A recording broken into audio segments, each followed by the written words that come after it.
ஜெபம் பண்ண கடவோம்.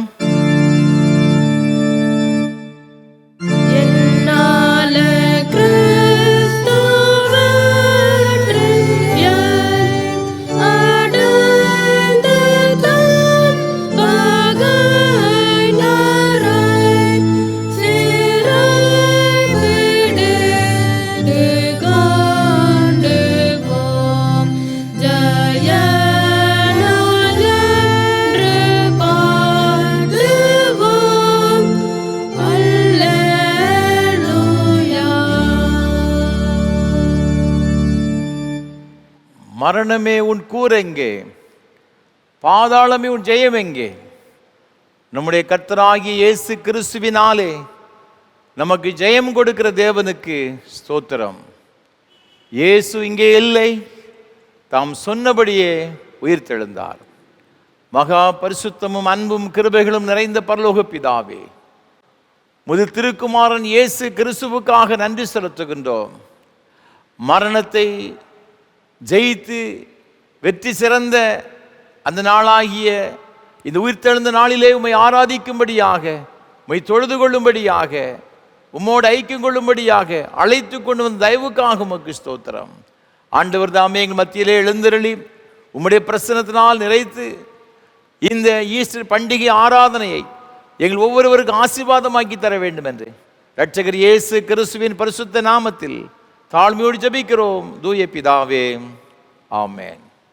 ஆராதனைக்கு ஆரம்பமாக ஆண்டோடைய பரிசுத்த நாமத்துக்கு மகிமை உண்டாக. கீதம் 173, பாமாலை 126 பாடுவோம். இன்று கிறிஸ்து எழுந்தார் அல்லேலூயா. கீதம் 173, பாமாலை 126 பாடுவோம்.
நின்றபடியே பிரார்த்தனை செய்வோமாக. எல்லா இருதயங்களையும், எல்லா விருப்பங்களையும், எல்லா ரகசியம் அறிந்திருக்கிற சர்வவல்லமை தேவனே, நாங்கள் தேவரிடத்தில் பரிபூரணமாய் அன்பு கூறவும், ஒரு பரிசுத்த நாமத்தை உத்தமமாய் மகிமைப்படுத்தவும், ஒரு பரிசுத்த ஆவியின் ஏவுதலால் எங்கள் இருதயத்தின் சிந்தனை சுத்தம் பண்ணீர்களே. எங்கள் கர்த்தராகிய கிறிஸ்து மூலமாய் வேண்டிக் கொள்ளுகிறோம்.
நம்முடைய கர்த்தராயிருக்கிற இயேசு கிறிஸ்து சொன்னதாவது, நம்முடைய தேவனாகிய கர்த்தர் ஒருவரே கர்த்தர்.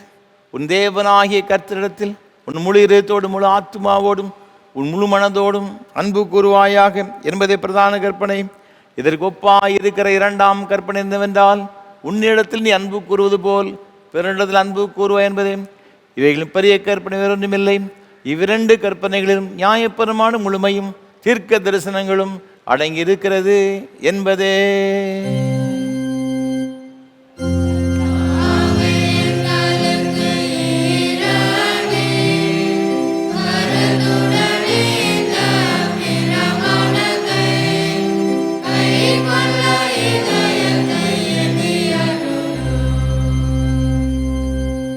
பிரியமானவர்களே, நாம் இப்பொழுது தேவனுடைய மகா பரிசுத்த வசனத்தை கேட்கவும் அவருடைய சரீரத்தையும் இரத்தத்தையும் பெற்றுக்கொள்ளவும் இங்கே கூடி வந்திருக்கிறோம்.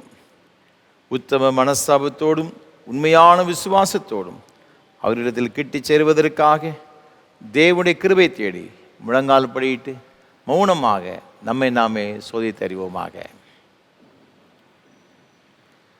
உங்கள் பாவங்கள் நிமித்தம் முழு இருதயத்தோடு உண்மையாய் மனசாகப்பட்டு பிறரிடத்து அன்பும் சிநேகமாயிருந்து இனி தேவனுடைய கற்பனைகளை கைக்கொள்ளுவோம் என்றும் அவருடைய பரிசுத்த மார்க்க நடப்போம் என்றும் தீர்மானத்திற்கு நீங்கள் நமது ஆண்டவர் இயேசு கிறிஸ்துவின் மூலமாக சர்வ வல்லமுள்ள கடவுளோடு புறவாகும்படி உங்கள் பாவங்களை மனத்தாழ்மையாய் அறிக்கையிடுங்கள். மனதுருக்கத்தின் ஆண்டவரே, உமக்கு விரோதமாகவும் சகோதர சகோதரிகளுக்கு விரோதமாகவும் பாவம் செய்துள்ளோம் என்று அறிக்கையிடுகிறோம். கிறிஸ்துவின் நாமத்தை சொல்லி தீமை விட்டு விலகவில்லை. இயேசு கிறிஸ்து காட்டிய நீதி வழியில் நாங்கள் உண்மையாக பின்பற்றவில்லை. உடைய விடுதலை அறிவிப்பணியில் நாங்கள் சேர்ந்து செயலாற்றவில்லை என்று அறிக்கையிடுகிறோம். கிருபை நிறைந்த ஆண்டவரே, உடைய மிகுந்த இரக்கத்தினால் பாவமறைகளை சுத்திகரியும். உடைய பரிசுத்த ஆவியினால் விடுதலை பெறவும் புது ஜீவன் உள்ளவர்களாய் வாழவும் உமோடும் சக மனிதரோடும் சமாதானத்தோடு வாழவும் அருள் புரிந்தருளும். ஆமென். இயேசு கிறிஸ்துவின் மூலமாக கடவுளுடன் உண்மையாக மனம் திரும்புகிற யாவருக்கும் அருளப்படுகிற கிருபை நிறைந்த தேவசனத்தை கேளுங்கள். உங்கள் பாவங்கள் சிவரென்று இருந்தாலும் உறைந்த மழையைப் போல் வெண்மையாகும். அவைகள் இரத்தாம்பர சிவப்பாயிருந்தாலும் பஞ்சை போலாகும். மேற்குக்கும் கிழக்குக்கும் எவ்வளவு தூரமோ அவ்வளவு தூரமாய் அவர் நம்முடைய பாவங்களையும் நம்மை விட்டு விலக்கினார். தேவன் தம்முடைய ஒரே பேரான குமாரனை விசுவாசிக்கிறவன் எவனோ அவன் கெட்டு போகாமல் நித்திய ஜீவன் அடையும்படிக்கு அவரை தந்தருளி இவ்வளவாய் உலகத்தில் அன்பு கூர்ந்தார். பாவிகள் ரட்சிக்க கிறிஸ்து இயேசு உலகத்தில் வந்தார் என்ற வார்த்தை உண்மையும் எல்லா அங்கீகரிப்புக்கும் பாத்திரமுமானது. நம்முடைய பரம பிதாவாகிய சர்வ வல்லமையுள்ள கடவுள் உத்தம மனசாபத்தோடு உண்மையான விசுவாசத்தோடும் தமிழர் மனம் திரும்பி தங்கள் சகோதரர் சகோதரிகளின் குற்றங்கள் மன்னிக்கிற யாவருக்கும் பாவ மன்னிப்பு அருள் செய்வோம் என்று மிகுந்த இரக்கமாக வாக்குத்தத்தம் செய்திருக்கிறார். அவர் நம்முடைய கர்த்தராயிருக்கிற இயேசு கிறிஸ்து நிமித்தம் உங்களுக்கு இறங்கி உங்கள் பாவங்கள் எல்லாவற்றையும் மன்னித்து அவைகளை விடுதலையாக்கி சகல நன்மையிலும் உறுதிப்படுத்தி நிலைநிறுத்தி நித்திய ஜீவகரையில் சேர்ப்பாராக.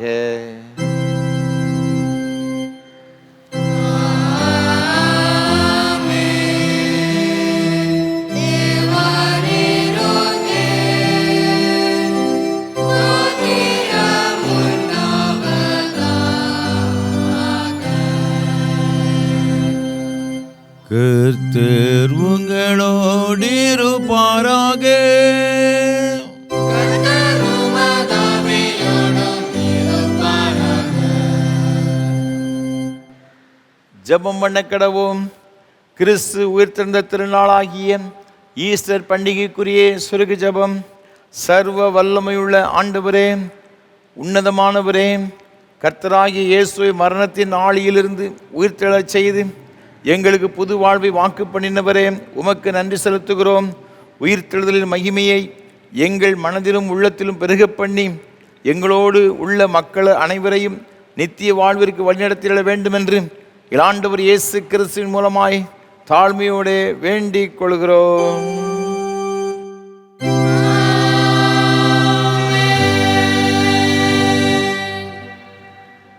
காருங்கள், நிருப வாக்கியம் வாசிக்க கேட்போம். வாசிக்கும்படியாக கொடுக்கப்பட்டுள்ள நிருப வாக்கியம் அப்போஸ்தலனாகிய பரிசுத்த பவுல் ரோமாபுரியாருக்கு எழுதின நிருபம் 6ஆம் அதிகாரம் 1வது வசனம் முதல் 10ஆம் வசனம் வரை. ரோமர் 6ஆம் அதிகாரம் 1வது வசனம் முதல். ஆகையால் என்ன சொல்லுவோம்? கிருபை பெருகும்படிக்கு பாவத்திலே நிலை நிற்கலாம் என்று சொல்லுவோமா? கூடாதே. பாவத்துக்கு மரித்த நாம் இனி அதிலே எப்படி பிழைப்போம்?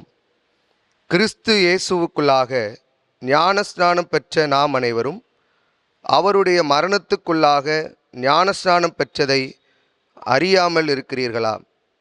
மேலும் பிதாவின் மகிமையினாலே கிறிஸ்து மரித்தோரிலிருந்து எழுப்பப்பட்டது போல நாமும் புதிதான ஜீவன் உள்ளவர்களாய் நடந்து கொள்ளும்படிக்கு அவருடைய மரணத்திற்குள்ளாக்கும் ஞான ஸ்நானத்தினாலே கிறிஸ்துவுடனே கூட அடக்கம் பண்ணப்பட்டோம். ஆதலால் அவருடைய மரணத்தின் சாயலில் நாம் இணைக்கப்பட்டவர்களானால் அவர் உயிர்த்தெழுதலின் சாயலிலும் இணைக்கப்பட்டிருப்போம். நாம் இனி பாவத்துக்கு ஊழியம் செய்யாதபடிக்கு பாவ சரீரம் ஒளிந்து போகும் பொருட்டாக நம்முடைய பழைய மனுஷன் அவரோடே கூட சிலுவையில் அறையப்பட்டதென்று அறிந்திருக்கிறோம். மரித்தவன் பாவத்துக்கு நீங்கி விடுதலையாக்கப்பட்டிருக்கிறானே. ஆகையால் கிறிஸ்துவுடனே கூட நாம் மரித்தோமானால் அவருடனே கூட பிழைத்தும் இருப்போம் என்று நம்புகிறோம். மரித்தோரிலிருந்து எழுந்த கிறிஸ்து இனி மரிப்பது இல்லை என்று அறிந்திருக்கிறோம். மரணம் இனி அவரை ஆண்டு கொள்வதில்லை. அவர் மரித்தது பாவத்திற்கென்று ஒரே தரம் மரித்தார். அவர் பிழைத்திருக்கிறது தேவனுக்கென்று பிழைத்திருக்கிறார் என்பது இது ஆண்டவரின் திருவார்த்தை.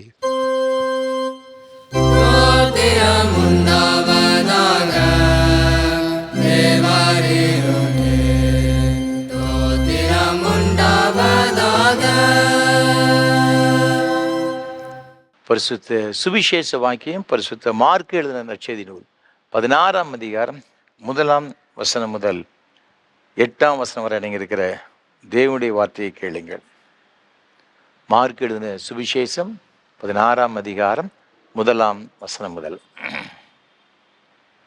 ஓய்வு நாளான பின்பு மகதலேனா மரியாளும் யாக்கோபின் தாயாகிய மரியாளும் சலோமி என்பவளும் அவருக்கு சுகந்த வர்க்கம் இடும்படி அவைகளை வாங்கி கொண்டு வாரத்தின் முதல் நாள் அதிகாலையிலே சூரியன் உதயமாகிற போது கல்லறையினிடத்தில் வந்து, கல்லறையின் வாசலில் இருக்கிற கல்லை நமக்காக எவன் புரட்டி தள்ளுவான் என்று ஒருவரோடு ஒருவர் சொல்லி கொண்டார்கள். அந்த கல் மிகவும் பெரியதாக இருந்தது. அவர்கள் ஏறிட்டு பார்க்கிற போது அது தள்ளப்பட்டிருக்க கண்டார்கள். அவர்கள் கல்லறைக்குள் பிரவேசித்து வெள்ளையங்கி தரித்தவனாய் வலது பக்கத்தில் உட்கார்ந்திருந்த ஒரு வாலிபனை கண்டு பயந்தார்கள். அவன் அவர்களை நோக்கி, பயப்படாதிருங்கள், சிலுவையில் அறையப்பட்ட நசரேயனாகிய இயேசுவை தேடுகிறீர்கள். அவர் உயிர்த்தெழுந்தார். அவர் இங்கே இல்லை. இதோ அவரை வைத்த இடம். நீங்கள் அவருடைய சீஷரிடத்திற்கும் பேதுருவினிடத்திற்கும் போய் உங்களுக்கு முன்னே கலிலேயாவுக்கு போகிறார். அவர் உங்களுக்கு சொன்னபடியே அங்கே அவரை காண்பீர்கள் என்று அவர்களுக்கு சொல்லுங்கள் என்றான். நடுக்கமும் திகிலும் அவர்களை பிடித்தபடியால் அவர்கள் சீக்கிரமாய் வெளியே வந்து கல்லறையை விட்டு ஓடினார்கள். அவர்கள் பயந்திருந்தபடியினால் ஒருவருக்கும் ஒன்றும் சொல்லாமல் போனார்கள் என்பது இது கிறிஸ்துவின் நற்செய்தி. மகிமையே உண்டாவதாக.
கர்த்தரும் உலக ரட்சகருமான இயேசு கிறிஸ்துவின் ஈடு இணையற்ற நாமத்தினாலே திருநெல்வேலி திருமண்டலம் கல்லடை குறிச்சி சிஎஸ்ஐ கிறிஸ்து ஆலயத்தின் சார்பாக யாவருக்கு அன்பார்ந்த ஈஸ்டர் பண்டிகை வாழ்த்துக்களை தெரிவித்துக் கொள்கிறேன்.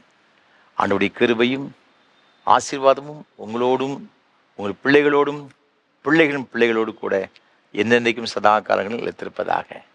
ஒவ்வொரு வாரமும் உங்களோடு கூட சேர்ந்து கர்த்தரை ஆராதிப்ப நான் மிகுந்த மகிழ்ச்சி அடைகிறேன். கர்த்தரை துதிக்கிறேன், ஸ்தோத்தரிக்கிறேன். விசேஷமாக இந்த ஈஸ்டர் பண்டிகை ஆராதனையிலே நம்ம எல்லாரும் சேர்ந்து ஆராதிப்பது ஒரு பெரிய மகிழ்ச்சி, சந்தோஷம். அதற்காக கர்த்தரை துதிக்கிறேன். விசேஷமாக இந்த நல்ல வாய்ப்புகளை நமக்கு தந்து வருகிற நம்முடைய அன்பிற்கும் மரியாதைக்கும் ஒரு அருமையான ஐயா சாது சுந்தர் செல்வராஜ் அவர்களுக்காக உள்ளத்தின் ஆழத்திலிருந்து கர்த்தரை துதிக்கிறேன், ஸ்தோத்தரிக்கிறேன். நம்ம எல்லாரும் ஆண்டவரை ஆராதிக்க வேண்டும், ஆண்டவருடைய ஆசீர்வாதங்களை பெற்றுக்கொள்ள வேண்டும் என்ற ஒரு பெரிய ஒரு வாஞ்சியோடு தரிசனத்தோடு கூட சாதையா அவர்கள் நமக்கு இதுக்கு ஏற்படுத்தி கொடுத்திருக்கிறார்கள். கர்த்தர் தாமே சாதையா அவர்களையும் ஒரு செய்து கொண்டு வருகிற ஏஞ்சல் தொலைக்காட்சி ஊழியங்கள் மற்றும் இயேசு ஊழியங்களை அபரிவிதமாய் ஆசீர்வதிப்பாராக. நம்முடைய தனி ஜபங்களிலே, குடும்ப ஜபங்களிலே ஐயா அவர்களுக்கு அப்படி ஊழியங்களுக்காக ஜபிப்போம், ஆண்டவருடைய ஆசீர்வாதங்களை பெற்றுக்கொள்வோம்.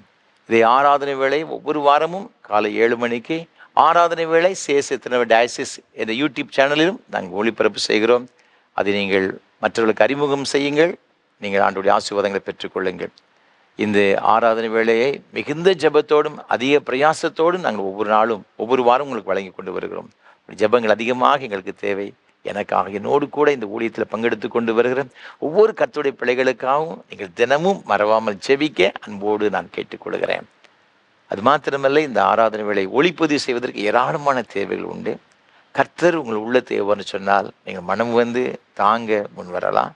நிச்சயமாக அதனுடைய ஆசீர்வாதங்களை நீங்கள் உங்களுடைய குடும்பத்திலும் உங்களுடைய பிள்ளைகளுடைய வாழ்விலும் சந்ததி சந்ததியாக பெற்றுக்கொள்வீர்கள் என்பது சந்தேகம் கிடையாது.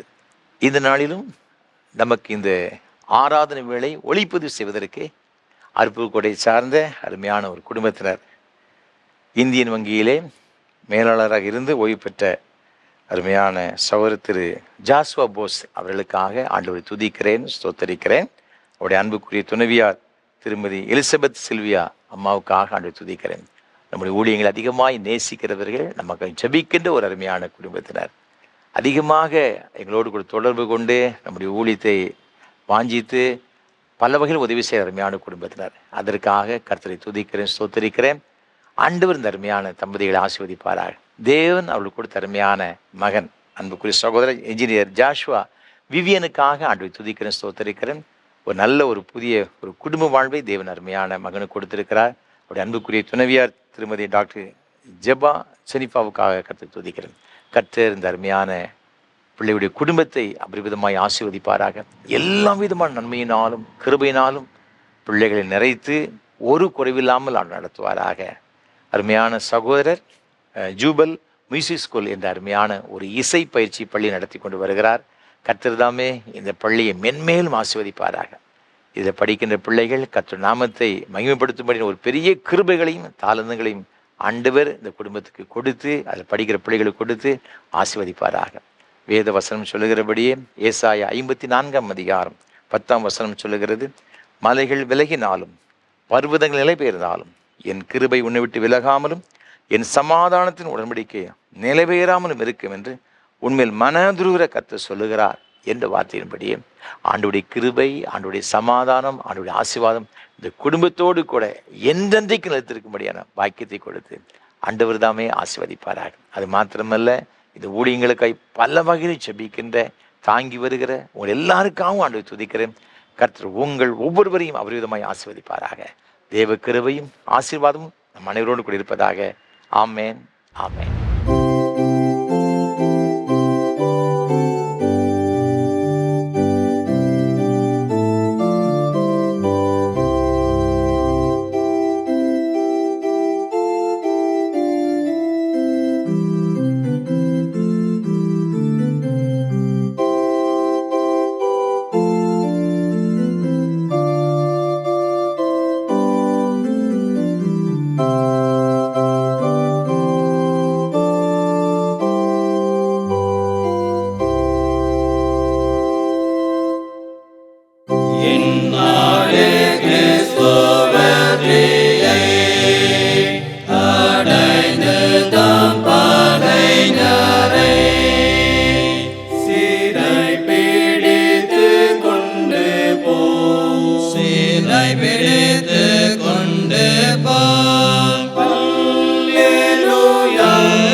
கர்த்தரும் உலக இரட்சகருமான இயேசு கிறிஸ்துவின் நாமத்தினாலே மீண்டும் உங்கள் யாவருக்கும் அன்பார்ந்த ஈஸ்டர் பண்டிகை வாழ்த்துக்களை தெரிவித்துக் கொள்கிறேன்.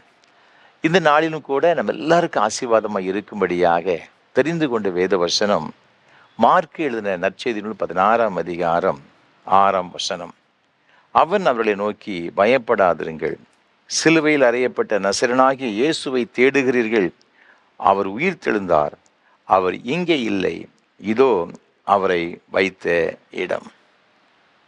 வாரத்தின் முதல் நாள் காலை வேளையில மகதலேனா மரியாளும் மற்ற மரியாளும் சேர்ந்து ஆண்டவருக்கு சுகந்த வர்க்கமிடும்படியாக ஆண்டவரை அடக்கம் செய்யப்பட்ட கல்லறை தோட்டத்திற்கு வருகிறார்கள். வந்து அவர்களுக்கு கிடைக்கின்ற அந்த கல்லறை தோட்டத்தில் கிடைக்கின்ற ஒரு செய்தி என்னவென்றால், இயேசு இங்கே இல்லை, அவர் உயிரோடு கூட எழுந்தார். மத்திய 28 அதிகாரம் 6 லூக்கா 24:6 ஆகிய வசனங்கள் வாசித்து பார்க்கும் பொழுது, அவர் இங்கே இல்லை, தாம் சொன்னபடியே உயிர்த்தெழுந்தார். இயேசு உயிரோடு கூட இருக்கும் பொழுது என்ன சொன்னாரோ அந்த வார்த்தையின்படியே அவர் உயிர்த்தெழுந்தார் என்று சொல்லப்பட்டிருக்கிறது. அன்பான ஆண்டவருடைய பிள்ளைகளே, ஆண்டவருடைய அந்த சரீரத்தை பார்க்க சென்ற அந்த கல்லறை தோட்டத்தில் அவளுக்கு கிடைத்த ஒரு செய்தி அதுதான். இன்றைக்கு அநேக கல்லறை தோட்டங்கள் இருக்கிறது. அடக்கம் பண்ணப்பட்டவர்களினுடைய பெயர்கள் பொறிக்கப்பட்ட கல்லறை அங்கு இருக்கும். ஒவ்வொரு கல்லறையிலும் ஒவ்வொரு விதமான வாசகங்களை எழுதியிருப்பார்கள். சில பிரசித்தி பெற்றவர்கள் மரித்த பொழுது அவருடைய கல்லறையிலும் சில வாசகங்கள் இருக்கிறது. உலகத்தையே தன்னுடைய ஆட்சியின் கொண்டு வர வேண்டும் என்று சொல்லி விரும்பிய மகா அலெக்சாண்டர், அவருடைய கல்லறையிலே இவ்வாறு வாசகம் காணப்பட்டதாக நான் ஒரு பத்திரிகையிலே நான் வாசித்தேன். அது என்னவென்றால், இந்த உலகம் முழுவதுமே போதாது என்று சொன்னவனுக்கு இந்த கல்லறை குழி போதுமானதாக ஆகிவிட்டது என்று எழுதப்பட்டிருக்கிறது. உலகத்திலேயே மிக அழகான பெண் என்று போற்றப்பட்ட உலக பேரழையை இருந்த கிளியோபட்ரா, அவருடைய கல்லறையிலே இப்படிப்பட்ட ஒரு வாசகம் இருந்ததாக சொல்லுகின்றார்கள். உலகத்திலேயே அழகான பிணம் இங்கே உறங்கி கொண்டிருக்கிறது. நல்ல வேளை இவள் பிணமானாள், இல்லாவிட்டால் இந்த கல்லறைக்குள் ரோமாபுரி சாம்ராஜ்யமே பிணமாயிருக்கும் என்பதாக எழுதப்பட்டிருக்கிறதா. முசோலினி இறந்த பொழுது அவர் ஒரு பெரிய ஒரு கொடுங்கோல் ஆட்சியாளராக இருந்தார். அந்த அளவிற்கு ஜனங்களை கொடுமைப்படுத்தினார். கடைசியில் அவர் சுட்டு கொல்லப்பட்டார். அவர் நிலைமை எப்படி ஆகிவிட்டதுன்னு சொன்னால், அவர் எடுத்துக்கொண்டு இந்த இறைச்சி தொங்க விடுவார்கள் அல்லவா, அதே போல ஒரு பெரிய ஒரு அரங்கத்தில் அவரை தலைகீழாக கெட்டி தொங்க விட்டு 1 வாரம் தொங்க விட்டாங்க. இந்த ஜனங்கள் செருப்பை கழற்றி முசோலினை அடியென்று அடித்து அந்த கோபத்தையெல்லாம் தீர்த்து கொண்டார்களாம். அந்த அளவிற்கு அவர் மரித்த பிறகு அவரை அந்த அளவிற்கு அவமானப்படுத்தினார்களாம். இவர்கள் எல்லாரும் வித்தியாசமான முறையிலே உலகத்திலே அவர்கள் எல்லாரும் மக்களுக்கு மத்தியிலே பிரபலமானவர்கள். ஆனால் அவருடைய கடைசி நாட்களை பார்க்கும் பொழுது இப்படிப்பட்டதாக இருக்கிறது. நீங்களும் நானும் ஆராதித்து கொண்டிருக்கின்ற ஆண்டவராக இருக்கிற இயேசு கிறிஸ்து இந்த உலகத்திலே வந்தார். 33 ஆண்டுகள் வாழ்ந்தார். நம் எல்லாருக்காகவும் இரத்தத்தை சிந்தி ஜீவனை கொடுத்தார். அவரை அடக்கம் செய்தார்கள். ஆனால் அவருடைய கல்லறை வாசகத்தை நாம் பார்க்கும் பொழுது, அவரை அடக்கம் செய்யப்பட்ட கல்லறைக்கு சென்று பார்க்கும் பொழுது நமக்கு கொடுக்கப்படுகின்ற அந்த செய்தி என்னவென்றால், மரித்து அடக்கம் பண்ணப்பட்ட இயேசு இங்கே இல்லை, உயிரோடு கூட எழுந்தார். நம்முடைய நம்பிக்கை, நம்முடைய விசுவாசம், நம்முடைய எல்லாமே எதில் அடங்கியிருக்குன்னு பார்த்தீங்கன்னா இந்த காலியான கல்லறையில் தான். அன்பான ஆண்டவருடைய பிள்ளைகளே, இயேசு நம்ம எல்லாருடைய பாவங்களுக்காக மரித்தது உண்மைதான். அவர் அப்படியே அடக்கம் செய்யப்பட்டு அவர் உயிரோடு கூட எழாவிட்டால் ஒரு பிரயோஜனம் கூட கிடையாது. அவர் உயிரோடு எழுந்ததுனால தான் இன்றைக்கு நீங்களும் நானும் அவரை ஆராதித்து கொண்டிருக்கிறோம். அப்போ இயேசு உயிரோடு கூட எழுந்ததுனால நமக்கு என்னென்ன ஆசீர்வாதங்கள் எல்லாம் ஆண்டவர் தருகிறார், அதை குறித்து நான் உங்களோடு கூட ஒரு சில காரியங்களை பகிர்ந்து கொள்ள விரும்புகிறேன். நாம் ரோமருக்கு எழுதின நிருபம் 4 வாசித்து பார்க்கும் பொழுது வேத இவ்வாறாக சொல்லுகிறது, அவர் நம்முடைய பாவங்களுக்காக ஒப்பு கொடுக்கப்பட்டும் நாம் நீதிமான்கள் ஆக்கப்படுவதற்காக எழுப்பப்பட்டும் இருக்கிறார் என்று வேத வசனம் இங்கு சொல்லுகிறது. நம்முடைய பாவங்களுக்காக அவர் ஒப்பு கொடுக்கப்பட்டார். நாம் நீதிமானாக்கப்படும்படியாக அவர் எழுப்பப்பட்டு இருக்கிறார். இயேசு உயிரோடு கூட எழுந்தபடியினால என்ன நடக்குதுன்னு பார்த்தீங்கன்னா, நாம் பெற்றுக்கொள்ள ஒரு பெரிய ஒரு ஆசீர்வாதம். நீங்களும் நானும் நீதிமானாக்கப்படுகிறோம். பாவிகளும் பிரதானமான பாவி என்று வேத வசனம் சொல்லுகிறது, பார்த்துக்கிடுங்க. ஆனால் இயேசு எழுந்ததினாலே தேவன் நம்ம கொடுக்கிற ஒரு ஆசீர்வாதம். நீங்கள் அப்போஸ்தலர்களுடைய புஸ்தகத்திலே நான் வாசித்து பார்க்கும் பொழுது இங்கு 13ஆம் அதிகாரத்தில் 33ஆம் வசனம் சொல்லுகிறது, இயேசுவை எழுப்பினதினாலே தேவன் நம்முடைய பிதாக்களுக்கு அருளிச் செய்த வாக்குத்தத்தத்தை அவருடைய பிள்ளைகளாகிய நமக்கு நிறைவேற்றினார் என்று நாங்களும் உங்களுக்கு சுவிசேஷமாய் அறிவிக்கிறோம். தேவனாகிய கர்த்தர், பிதாவாகிய தேவன் இயேசு உயிரோடு கூட எழுப்பினாராம். அதனால நமக்கு ஒரு பெரிய ஒரு வாக்குத்தத்தம் ஆண்டவர் செய்திருக்கிறார். என்னவென்றால், 39ஆம் வசனத்தை பாருங்க, மோசேயின் நியாயப்பிரமாணத்தினாலே நீங்கள் எவைகளிலிருந்து விடுதலையாகி நீதிமான்கள் ஆக்கப்படக்கூடாது இருந்ததோ, விசுவாசிக்கிறன் எவனும் அவைகள் நின்று இவராலே விடுதலையாகி, யாராலே? உயிரோடு கூட எழுந்த இயேசுவாலே விடுதலையாகி நீதிமானாக்கப்படுகிறான் என்றும் உங்களுக்கு தெரிந்திருக்க கடவுது. அன்பான ஆண்டுடைய பிள்ளைகளே, நியாயப்பிரமாணத்தினால் நீதிமானாக்கப்படக்கூடாது இருந்த காரியத்தை இயேசு உயிரோடு கூட இருந்ததுனால நம்ம நீதிமானாய் மாற்றுகிறார். ஏனென்றால் வேதத்தில் வாசி பார்க்கும் பொழுது ரோமர் 3:10 நீதிமான் ஒருவனாகிலும் இல்லை. உலகத்தில் யாருமே நீதிமான் கிடையாதுங்க. எல்லாரும் பாவியிலும் பிரதானமான பாவியா இருக்கிறோம். நீங்க 12ஆம் வசனம் சொல்லுகிற ரோமர் 3:12 எல்லாரும் வழிதப்பி ஏகமாய் கெட்டு போனார்கள், நன்மை செய்கிறவன் இல்லை, ஒருவனாகிலும் இல்லை. நம்முடைய சுவாபத்திலே நன்மை செய்கிற சுவாபமே இல்லையா, ஒருத்தன் கூட இல்லையா. 23ஆம் வசனம் சொல்லுகிறது, எல்லாரும் பாவம் செய்து தேவ மகிமை அற்றவர்களாகி மாறி போனார்கள். அதனால தான் ஆண்டவராக இருக்கிற இயேசு கிறிஸ்து இழந்து போனது தேவ மகிமையை பெற்றுக்கொள்ளும்படியாக, நம்முடைய பாவத்திலிருந்து எல்லாவற்றையும் விடுதலையாக்கி நாம் நீதிமானாக்கப்படும்படியாக இயேசு நமக்காக உயிரை கொடுத்தது மாத்திரமல்ல, இரத்தம் சிந்தது மாத்திரமல்ல, பாவத்திலிருந்து விடுதலை கொடுத்ததோடு நம்மை நீதிமானாக என்ன செய்து விட்டார், மாற்றி விட்டார். எவ்வளவு பெரிய ஒரு பாக்கியத்தை ஆண்டவர் நமக்கு தருகிறார். இந்த நீதிமான் ஏன் நம்ம மாறணும்? நீதிமானுக்கு அப்படி என்ன ஒரு ஆசீர்வாதம் இருக்குது அப்படி பார்த்தீங்கன்னா, மத்தேயு 25:46 நீதிமான்களோ நித்திய ஜீவன் அடையும்படி போவார்கள் என்பதாக சொல்லப்பட்டிருக்கிறது. 118ஆம் சங்கீதம் 20ஆம் வசனம் சொல்லுகிறது, கர்த்தரின் வாசல் இதுவே, நீதிமான்கள் இதற்குள் பிரவேசிப்பார்கள். நித்தியமான ஒரு வாழ்வு ஆண்டவருடைய வாசலின் வழியா யார் பிரவேசிக்க முடியும் போட்டு பார்த்தீங்கன்னா நீதிமான்கள். அதனால 112ஆம் சங்கீதம் 6ஆம் வசனம் சொல்லுகிறது, நீதிமான் நித்திய கீர்த்தி உள்ளவன், அவனுடைய வாழ்வில் புகழ்ச்சி கீர்த்தி எல்லாம் இருக்குமா. ரோமர் 5:1 சொல்லப்பட்டிருக்கிறது, இவ்விதமாக நம் விசுவாசத்தினால் நீதிமானாக்கப்பட்டிருக்கிறபடியால் நம்முடைய கர்த்தராய் இயேசு கிறிஸ்து மூலமாய் தேவனிடத்தில் சமாதானம் பெற்றிருக்கிறார். நம்மை ஆண்டவர் நீதிமானாக்கி இருக்கிறபடினால ஆண்டவருடைய ராஜ்யத்துக்கு பிரவேசிக்கும் ஒரு பெரிய பாக்கியத்தை கொடுக்கிற மாத்திரம் இந்த உலகத்தில் ஒரு பெரிய ஒரு சமாதானத்தை பெற்றுக்கொள்கிறோம்.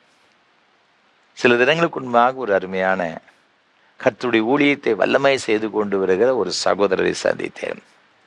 ஊழியத்தின் அனுபவங்களை என்னோடு கூட பகிர்ந்து கொண்டார். ஒரு முறை அவர் பெங்களூர் பட்டணத்துக்கு சென்றார். ஊழியர்கள் முடிந்த பிறகு ஒரு பெரிய ஒரு தொழிலதிபர் அவரை தன்னுடைய வீட்டிற்கு இரவு உணவிற்காக அழைத்து சென்றார். அப்பொழுது அந்த தொழிலதிபர் அவரோடு கூட பேசின ஒரு சாட்சியை என்னோடு கூட பகிர்ந்து கொண்டார். ஒரு காலத்தில் அந்த தொழிலதிபர் அவர் வாலிபனாக இருந்த காலத்தில் பயங்கரமான ரவுடியாக இருந்தாராம். இதே திருநெல்வேலி பகுதியில் அவர் வாழ்ந்தவர். கஞ்சா, அபின், போதை மருந்துகள் அதிகமாக சப்ளை பண்ணுவார். அது மாத்திரமல்ல, கொலை கொள்ளை பயங்கரமான பாவங்களை செய்து கொண்டு வந்தவர். பெரிய ஒரு கேங் லீடராக இருந்தவர். அதே போல் அவருக்கு எதிரிகளும் அதிகமான பேர் உண்டு பார்த்து கிடக்க. ஒரு நாள் அவர் திருநெல்வேலி பகுதியில் அவர் ஒரு இடத்துக்கு சென்று வரும்பொழுது இவருடைய எதிரிகள் இவர் பார்த்து விட்டார்கள். வசமாக எப்போ தனியாக மாட்டுவார், இவரை காலி பண்ணி விடுவேன்னு சொல்லி அது ஒரு கோஷ்டி சுற்றி கொண்டு வந்துச்சு. வசமாக இவர் மாட்டிக்கொண்டார். அவருடைய கண்களில் தப்பி பல இடங்களுக்கு அப்படியே ஓடி எப்படியாயும் உருகி பிழைத்தால் போதும். ஏன்னா இவர் தனியாக இருக்கிற, மற்றவங்கெல்லாம் ஒரு 7-8 பேர் அருவாளோடு விரட்டி கொண்டு வருகிறார்கள். எங்கெல்லாமோ ஏறி குதித்து முள்ளு காட்டுகள்லாம் ஓடி கடைசியில் அவர் பாளையங்கோட்டை விஓசி கிரவுண்ட் என்று சொல்லப்பட்ட ஒரு பெரிய ஒரு கிரவுண்டு ஒன்று இருக்கிறது, கலையரங்கு ஒன்று இருக்கிறது. அதில் ஒரு ஓப்பன் ஏர் மீட்டிங், ஒரு சுவிசேஷ கூட்டம், நற்செய்தி கூட்டம் ஒன்று நடைபெற்று கொண்டுச்சு. அது தூரத்துலேருந்து பார்க்கிறாரு, இது ஒரு கிறிஸ்தவ கூட்டம். முன்னாள் போலீஸுக்காரங்க இருக்கிறாங்க. எப்போதுமே நிறைய பேர் வரும்பொழுது காவல்துறையினர் பாதுகாப்புக்கு இருப்பார்கள். அவர் நினைச்சாரு, இந்த கூட்டத்துக்குள்ளே போயாச்சுனாக்கி விரட்டிடுவார் அந்த ரவுடிகள், நினைச்சு வேணா இங்கே உள்ளே வரமாட்டாங்க, ஏன்னா இது தனியாக நடந்து கொண்டிருக்க சொல்லி அவருடைய கண்களில் மண்ணை தூவி வேறு வெளியே வந்து முள்ளுக்காடெல்லாம் விழுந்து பின்பகுதியோடி வந்து இது கூட்டத்துக்கு மறைவில் போய் உட்கார்ந்து கொண்டார். சாரத்தை உடுத்தி கொண்டு அவர் அங்கே போய் உட்கார்ந்துருக்கிறாரு. இந்த ரவுடிகள் அப்படி வந்திருக்கிறாங்க. இந்த கூட்டத்தை பார்க்கும் அவங்க முன் வாசல் வழியோடி வந்திருக்கிறாங்க. போலீஸுக்காரங்க வந்திருக்காங்க. சரி, இங்கே இந்த ஆள் போயிருக்க மாட்டான், நம்ம வேற தேட போவோம்னு சொல்லி அவங்க வேற வெளியே சென்று விட்டார். உள்ளே போய் அங்கே மீட்டிங் நடைபெற்று கொண்டிருக்கிறது. ஊழியக்காரர் பிரசங்கம் பண்ணி கொண்டிருக்கிறார்கள். இயேசு கிறிஸ்துவோட உயிர்த்தெழுந்த வல்லமை, ஆண்டவருடைய சுவிசேஷத்தை பற்றி சொல்லி கொண்டிருக்கிறாங்க. இதுவர் கேட்டுக்கிட்டே இருக்காரு. மனசு திக்குன்னு அடித்து கொண்டிருக்கிறது. பயம், உயிர் பயம். இவ்வளவு பேர் நம்மளை 7-8 பேர் நம்மளை அடிக்க கொலை செய்ய காத்திருக்குன்னு சொல்லி. ஆனால் அந்த உள்ள வந்த உடனே அவருக்கு ஏதோ ஒரு மனதில் ஒரு அமைதி. அவர் புரிந்து கூட இந்த கிறிஸ்தவங்க கூட்டத்துக்கு போனால் ஒரு சமாதானம் உண்டுன்னு சொன்னாங்க. பரவாயில்ல, இந்த சமாதானம் நமக்கு கிடைச்சிருக்குத, இது இப்படியே வாழ்நாள் முழுசும் இருந்தால் நல்லா இருக்குமே என்றபடி எண்ணிக்கொண்டிருக்கும் பொழுது பிரசங்கம் முடிஞ்சிட்டு உடனே அவர் சொன்னார், ஊழியக்காரரு, இன்றைக்கு இயேசு உங்களுடைய பாவத்திலிருந்து உங்களை ரட்சித்து உங்களை மீட்டு உங்களை நீதிமானாக மாற்றுவார். யாரெல்லாம் இந்த ரட்சிப்பை பெற்று கர்த்தருக்காக நீதிமானாக வாழ வேண்டும் விரும்புகிறீங்க, அவங்க எல்லாம் எழுமி நின்னுங்க அப்படின்னு சொன்னால் எல்லாரும் எழுமின்றாங்க. இவருக்கு ஒரு ஆசை, நம்மளும் நீதிமான ஆயிரணும், நல்லவனாய் மாறிடணும், நமக்கு இந்த ஓத்திரம் இருக்காது, நிம்மதி கிடைச்சா போதுன்னு சொல்லி அவர் எழுப்பிட்டார். அவர் சொன்னார், ஊழியக்கார் எல்லாரும் கரங்களை பரத்துக்கு நேராக உயர்த்தி எல்லாரும் ஜெபம் பண்ணுங்க, இயேசுவே நீ நீதிமானாக்குன்னு சொல்லி ஜெபம் பண்ணுங்க சொன்ன எல்லாரும் இப்படி கையை உயர்த்தினார். சில பேர் இப்படி கையை வச்சிருக்கிறாங்க. உடனே இவனும் பார்த்துருக்காரு, ஓ இப்படி கேட்டாதான் கிடைக்கப்படுறது, இப்படி கையை வச்சிருக்கிறாரு. உடனே எல்லாரும் இப்படியே கையை ஆட்டி ஆட்டி ஆண்டவரே இறங்கும் சொல்லி ஜெபப்படுங்க. அவரும் அதே மாதிரி இப்படி ஆட்டணும் போல சொல்லி அவரும் ஆட்டியிருக்கிறாரு. கேளுங்க, இல்லை ஆண்டவருடைய கிருபை தான் நம்ம நீதிமானாக்கும். அவருடைய கிருபைக்காக நீங்கள் ஆண்டவருடைய சமுதிரம் கெஞ்சி கேளுங்க அப்படின்னு கேட்டால் எல்லாரும் ஆண்டவரே கிருபையை தார். இவரும் கையை இப்படி வைத்து ஆண்டவரே கிருபையை தாரு சொல்லி ஜெபம் பண்ணிக்கிட்டு இருக்காரு. கொஞ்ச நேரம் கழித்த உடனே ஊழியக்காரரு என்ன சொல்லுவார், சரி விசுவாசத்தில் ஆண்டவர் உங்களுக்கு கிருபை கொடுத்துட்டு சொல்லி ஆண்டவர் கரங்களை தட்டுறது எல்லாரும் கரை தட்டுக்காரு. இவர் நினைச்சிருக்கிறாரு கிருபைங்கிறது ஏதோ ஒரு பொட்டலம் போட்டிருக்கு, அப்போ எல்லாரும் வாங்கிட்டாங்க போட்டிருக்கு, எல்லாரும் கண்ணை மூடிருக்காங்க, இவரும் கண்ணை மூடி இருக்காரு, எல்லாரும் கை தட்டிருக்காங்க, அப்போ எல்லாத்துக்கும் கொடுத்துட்டாங்க போட்டு நமக்கு கொடுக்கல போட்டிருக்கு. இவருக்கு ஒன்றுமே ஓடலை பார்த்துக்கிடுங்க. இவருக்கு ரொம்ப துக்கமாயிட்டு மீட்டிங்லாம் முடிஞ்சது. நேரம் ஊழியக்காரத்தை போடுற, எனக்கு கொஞ்சம் கிருபை தாங்க, எல்லாத்துக்கும் கொடுத்துருக்கா, எனக்கு கிடைக்கலையா அப்படின்ட்டு இருக்காரு. உடனே அந்த ஊழியக்கார் விஷயத்தை கேட்டிருக்காரு. இவன் தன்னுடைய வாழ்க்கை சரித்திரம்லாம் சொல்லியிருக்கிறான். என்னென்ன 7-8 பேர் கொலை செய்ய தேடுறான். ஐயா அந்த கூட்டத்தில் வந்து எனக்கு கொஞ்சம் நிம்மதி இருந்துச்சு, நானும் நல்லவனாக நீதிமானாக வேண்டும் விரும்புகிறேன், அந்த இயேசு தருவான்னு சொன்னீங்க, நானும் கேள்விப்பட்டிருக்கேன், இந்த கிறிஸ்தவங்க கூட்டத்துக்கு போனால் இதெல்லாம் கிடைக்குன்னு சொல்லிட்டு இருக்காங்க, ஆனால் இன்னைக்கு தான் நான் வந்திருக்கேன், நான் அப்போ ரட்சிக்கப்படுறது நீதிமானாக்கப்படு என்னையா செய்யணும், அந்த கிருபையை கொஞ்சம் தாங்கையா அப்படின்னு இருக்க. அவர் ஆண்டவருடைய சுவிசேஷத்தை சொல்லி நீ விசுவாசித்தால் ஆண்டவர் உனக்கு என்னச்சு வர அந்த ரட்சிப்பை கொடுப்பாரு, அந்த ரட்சிப்பு நிமித்தம் நீ என்ன செய்யலன்னா நீதிமானாக்கப்படலாம் அப்படின்ட்டு அவர் சொன்னார். ரோமர் 3:24 சொல்லியிருக்கிறது, இலவசமாய் அவருடைய கிருபையினாலே இயேசு கிறிஸ்துவில் உள்ள மீட்பை கொண்டு நீதிமானாக்கப்படுகிறார்கள் என்று அவர் சொன்னார். இந்த கிருபை, இந்த ரட்சிப்பு, நீதிமானாக்கப்படுகிறது எல்லாமே இலவசமாக ஆண்டவர் தர்றாரு. ஒன்று நீ விசுவாசிக்கணும். ஐயா அந்த இயேசுவை விசுவாசிக்கிறேன், இந்த கிரவுண்ட் விட்டு போகும்போது என்ன நீங்கள் கையோட காரில் கூட்டி போயிருங்க, விட்டுட்டு போயிட்டேன்னா கொன்றுவான் நம்மளை. அந்த ஊழியக்காரர் பார்த்தாரு, சரி ஒரு நல்ல ஒரு ஆத்மா நமக்கு கிடைச்சிருக்கு, ஏறப்பா காரில் நேராக கொண்டு போயிட்டார். மறுநாள் சர்ச்சில் எல்லாம் இருந்துச்சு, அவரை கூப்பிட்டு ஞானசானம் கொடுத்து நீ ரெகுலராக கோயிலுக்கு அப்படின்னு. அவன் வாழ்க்கை முற்றும் மாறிவிட்டது. கொஞ்ச நாள் அங்கே இருந்தார், சர்ச்சை விட்டு வெளியில் போகலை, போனை போட்டு தள்ளிடுவாங்க அப்படின்ட்டு. அவர் கொஞ்ச நாள் இருந்து விசுவாசத்தை பலப்பட்டார், பெங்களூருக்கு போனார். அங்கு உள்ள ஒரு பிளாஸ்டிக் பொருட்கள் உற்பத்தி செய்கிற ஒரு கம்பெனியில் கொஞ்சம் வேலை பார்த்தாரு, தொழில் படித்தார், ஆண்டவர் இவர் நடத்தினார்.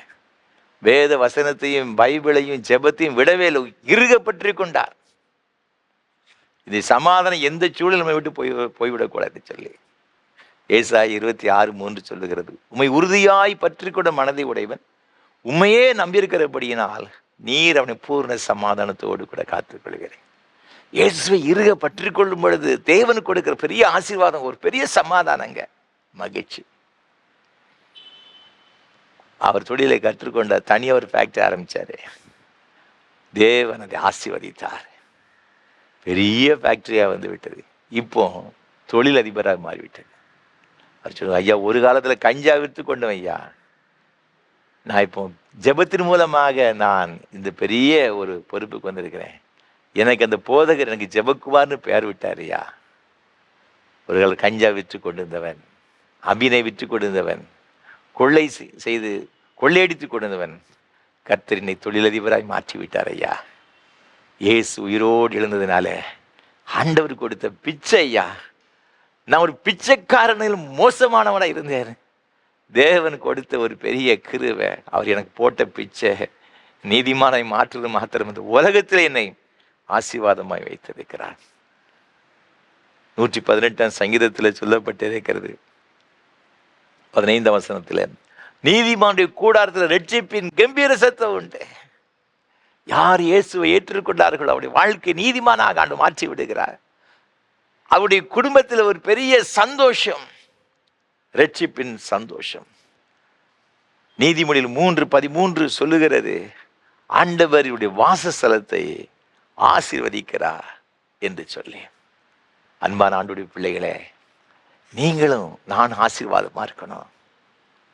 இது பாவம் நிறைந்த உலகத்தில் அதிலிருந்து விடுதலையாக்கப்பட்டு நீதிமானாக இருக்கணும் ஒரே ஒரு காரணத்திற்காக இயேசு அடக்கம் பண்ணப்பட்டதோடு கூட நின்று விடவில்லை, மீண்டும் உயிரோடு கூட எழுந்தார். நமக்காக, உங்களுக்காக, எனக்காக நம்ம நீதிமானாய் மாற்றும்படியாக. ஹல்லேலூயா! எவ்வளவு பெரிய ஒரு ஆசீர்வாதம் பாருங்க.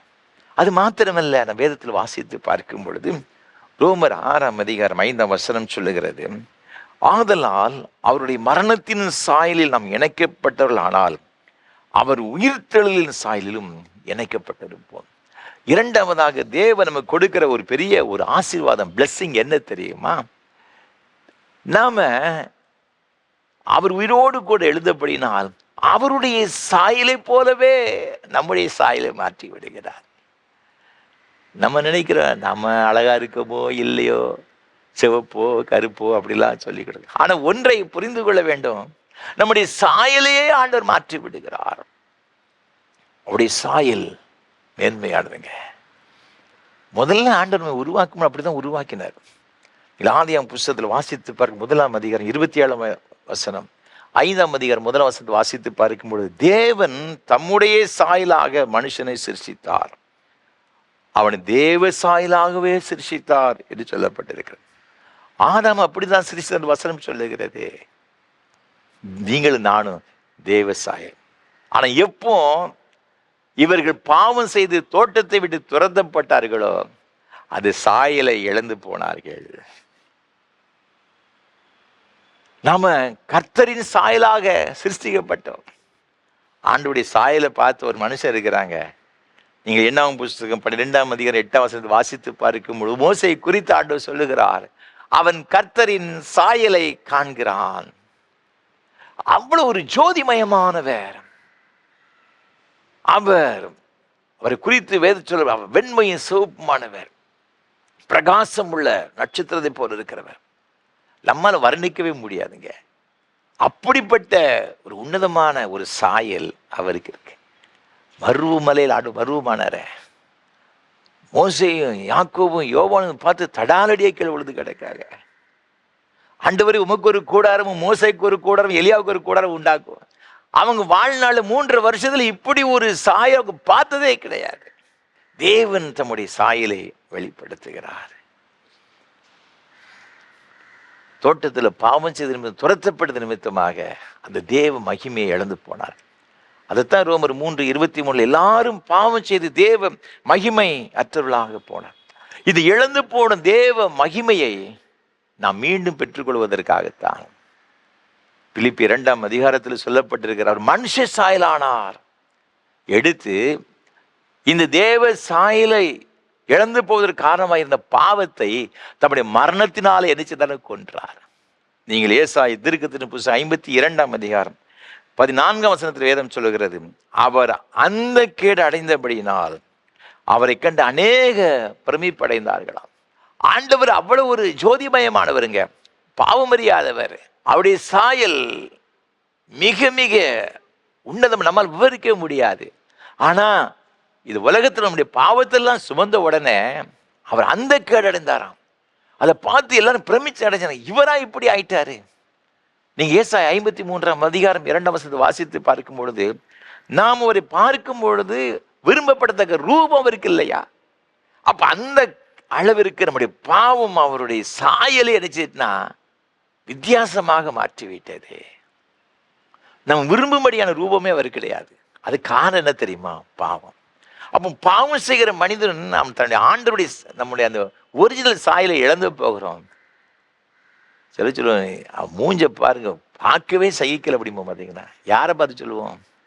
துன்மார்க்கமாக நடக்கணும் பார்த்து, அதிகமாக பாவம் செய்கிறத பார்த்தோமா அப்படி சொல்லுவோம். பார்த்துக்கிறேங்க. ஆனால் நம்ம தெரிந்தோ தெரியாமல் எல்லா பாவத்து நிமித்தமாக சாயலெல்லாம் நம்ம இழந்து கொண்டு இருக்கிறோம்.